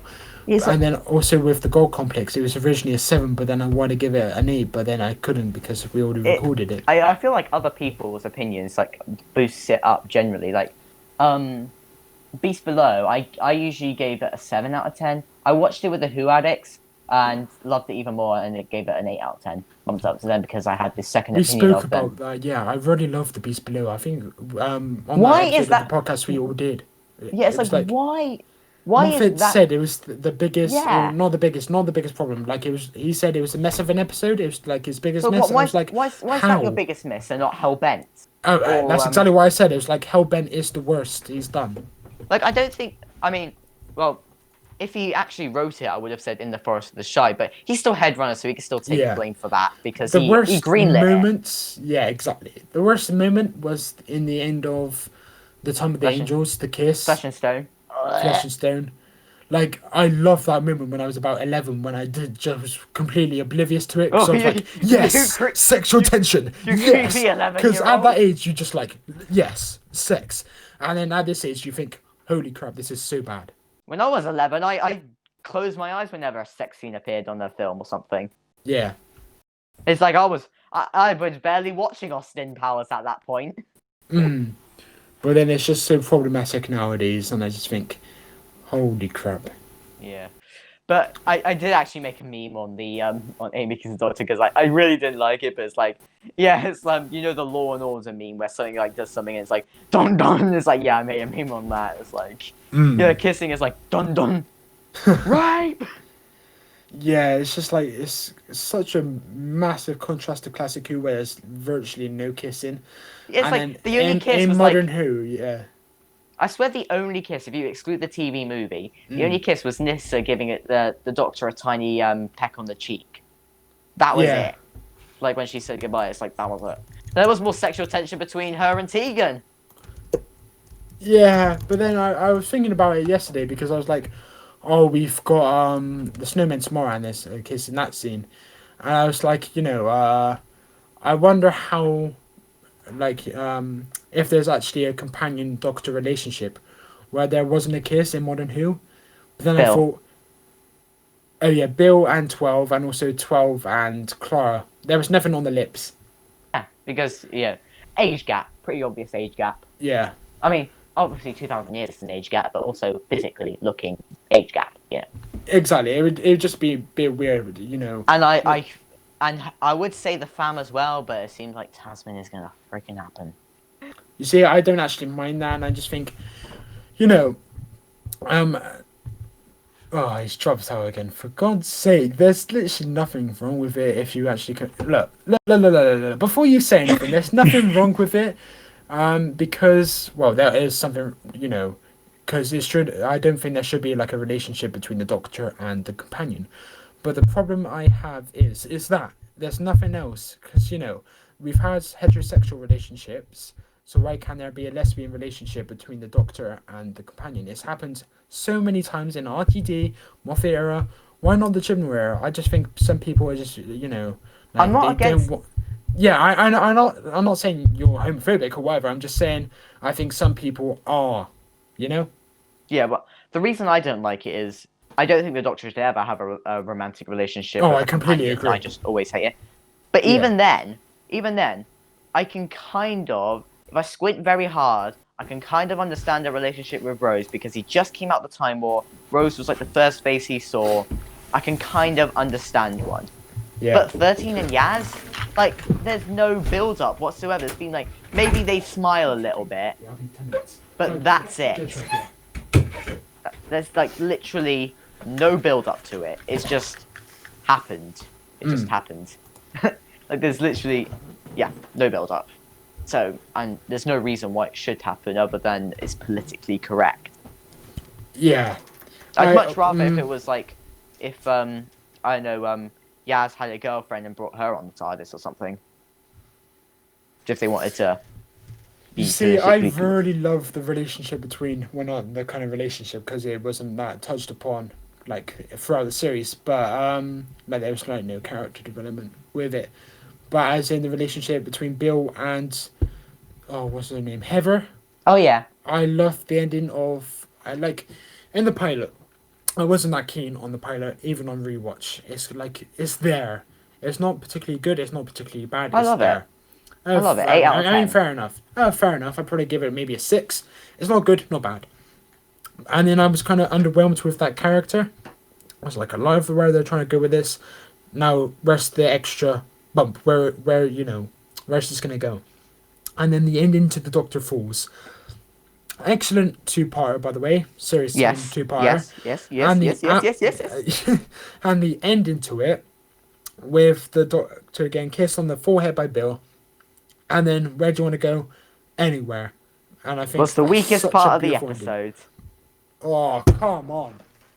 I like the bit where she like kissed him on the forehead and stuff, but it's like the fact that she just became a puddle creature with Heather. I didn't. Oh, like no. That was I the weakest agree part of with the that. episode. It was a bit meh, but I was like, I wanted that relationship to go a bit further. Like, And I didn't mind her and I going think off with I think it was a beautiful moment between Bill and Heather. I didn't mind her going off with Heather. I just didn't like her becoming a water creature. Yes, I'll back that. Yeah, that's why I think it's the weakest part of the episode. And it's like it just came after the strongest part of the episode, which was Capaldi going around with what was it called? The Shepherd's Boy? Is it just called the Shepherd's Boy? I don't know whether it's called the Shepherd's Boy or Breaking the Wall, but you know the da na na na na na. You know, I think you know that's breaking the wall. All right. I'll So have to listen back to it. yeah, but like the Doctor, with Breaking the Wall playing in the background, him just blowing up Cybermen, referencing past adventures before getting shot down and then just blowing himself up. Like that's the best part of the episode. Best part of the best part of the two-parter actually. But that seems better than all of World Enough and Time, honestly. I think the Doctor Falls is better than World Enough and Time, and World Enough and Time is excellent. I think World Enough and Time is better than the Doctor Falls because it got the body horror angle of the Cybermen better. Yeah, they're both excellent like stories. it felt like a bit of an aliens thing where it's like one was more focused on the horror, and the other was more focused on the action. Yeah. But similar to Blink and Series 5 two-parter, Aliens, which Moffat said was the direct inspiration for it. So, Yeah. even though Oh, well. nothing could beat Blink, my favorite episode. I know everyone says it's overrated, and it gets said it's overrated so many times it might as well be underrated at this point. I can find a loophole to do it on the podcast. I can find some kind of loophole. Yeah, just say people hate it, even though they probably don't, and they just say, yes, why not? Yeah, like most people are like, oh, it's overrated, but it's still good. It's like, no. No, just you wanna all watch hate the it now. Yeah, they all hate it. I just want to watch this episode. I just want to review my favorite episode and gush about it. Yeah, exactly. It goes ding when there's stuff. Also can boil an egg at 30 pace. I think we need to wrap this up. I need to go. Yeah. Oh, Sorry everyone who's been listening of all the tangents and stuff. And well, what was your fault for going on about Waters of Mars and bringing us into another tangent? Oh yeah, well I had to end it controversially, and I think I did just that. Yeah. So yeah, thank you for listening to this very long, but I'm glad this is long because this was a very overdue episode. So I feel like this made up for it. Yeah. Thank you for listening to this episode of the Reappraisal podcast. Next week, I'll be the guest will be Ben Tyler, hopefully, unless there's any changes, and we'll actually be watching Victory of the Daleks, another Dalek story. I'm just curious now. What kind of rating are you going to give it? Well, so far, I haven't seen it yet, but so far, I give it an 8 out of 10. Well, I'm looking forward to that. I'll listen to that one. Okay. I want to see what you think of it. Yeah, it's So yeah, that was this episode, and I'll see you guys next. I'll see you guys for the next podcast or whenever I make another video. And Will, do you want to say goodbye? Yeah, guys, thank you for listening. If you have actually made the end of the podcast, thanks, Mario, for having me. And if you came from me, be sure to subscribe to Mario. He releases daily podcasts. Daily? Weekly podcasts. He was releasing weekly podcasts. Yeah. Yes, thank you. But he releases bi-daily videos, bi-daily as in every other day. He releases videos pretty much, and he has some really funny memes videos. So go subscribe to him. And yeah, I'm plugging you on your own podcast. Yeah. You know what? You know what I mean. If you're not subscribed, just subscribe, and I'll see you guys in a bit. Peace. Bye. All right. Craig, no. Craig, bugger off. I'm gonna cut this screw down. Craig. That's the last time I'll ever see Craig again. Fantastic.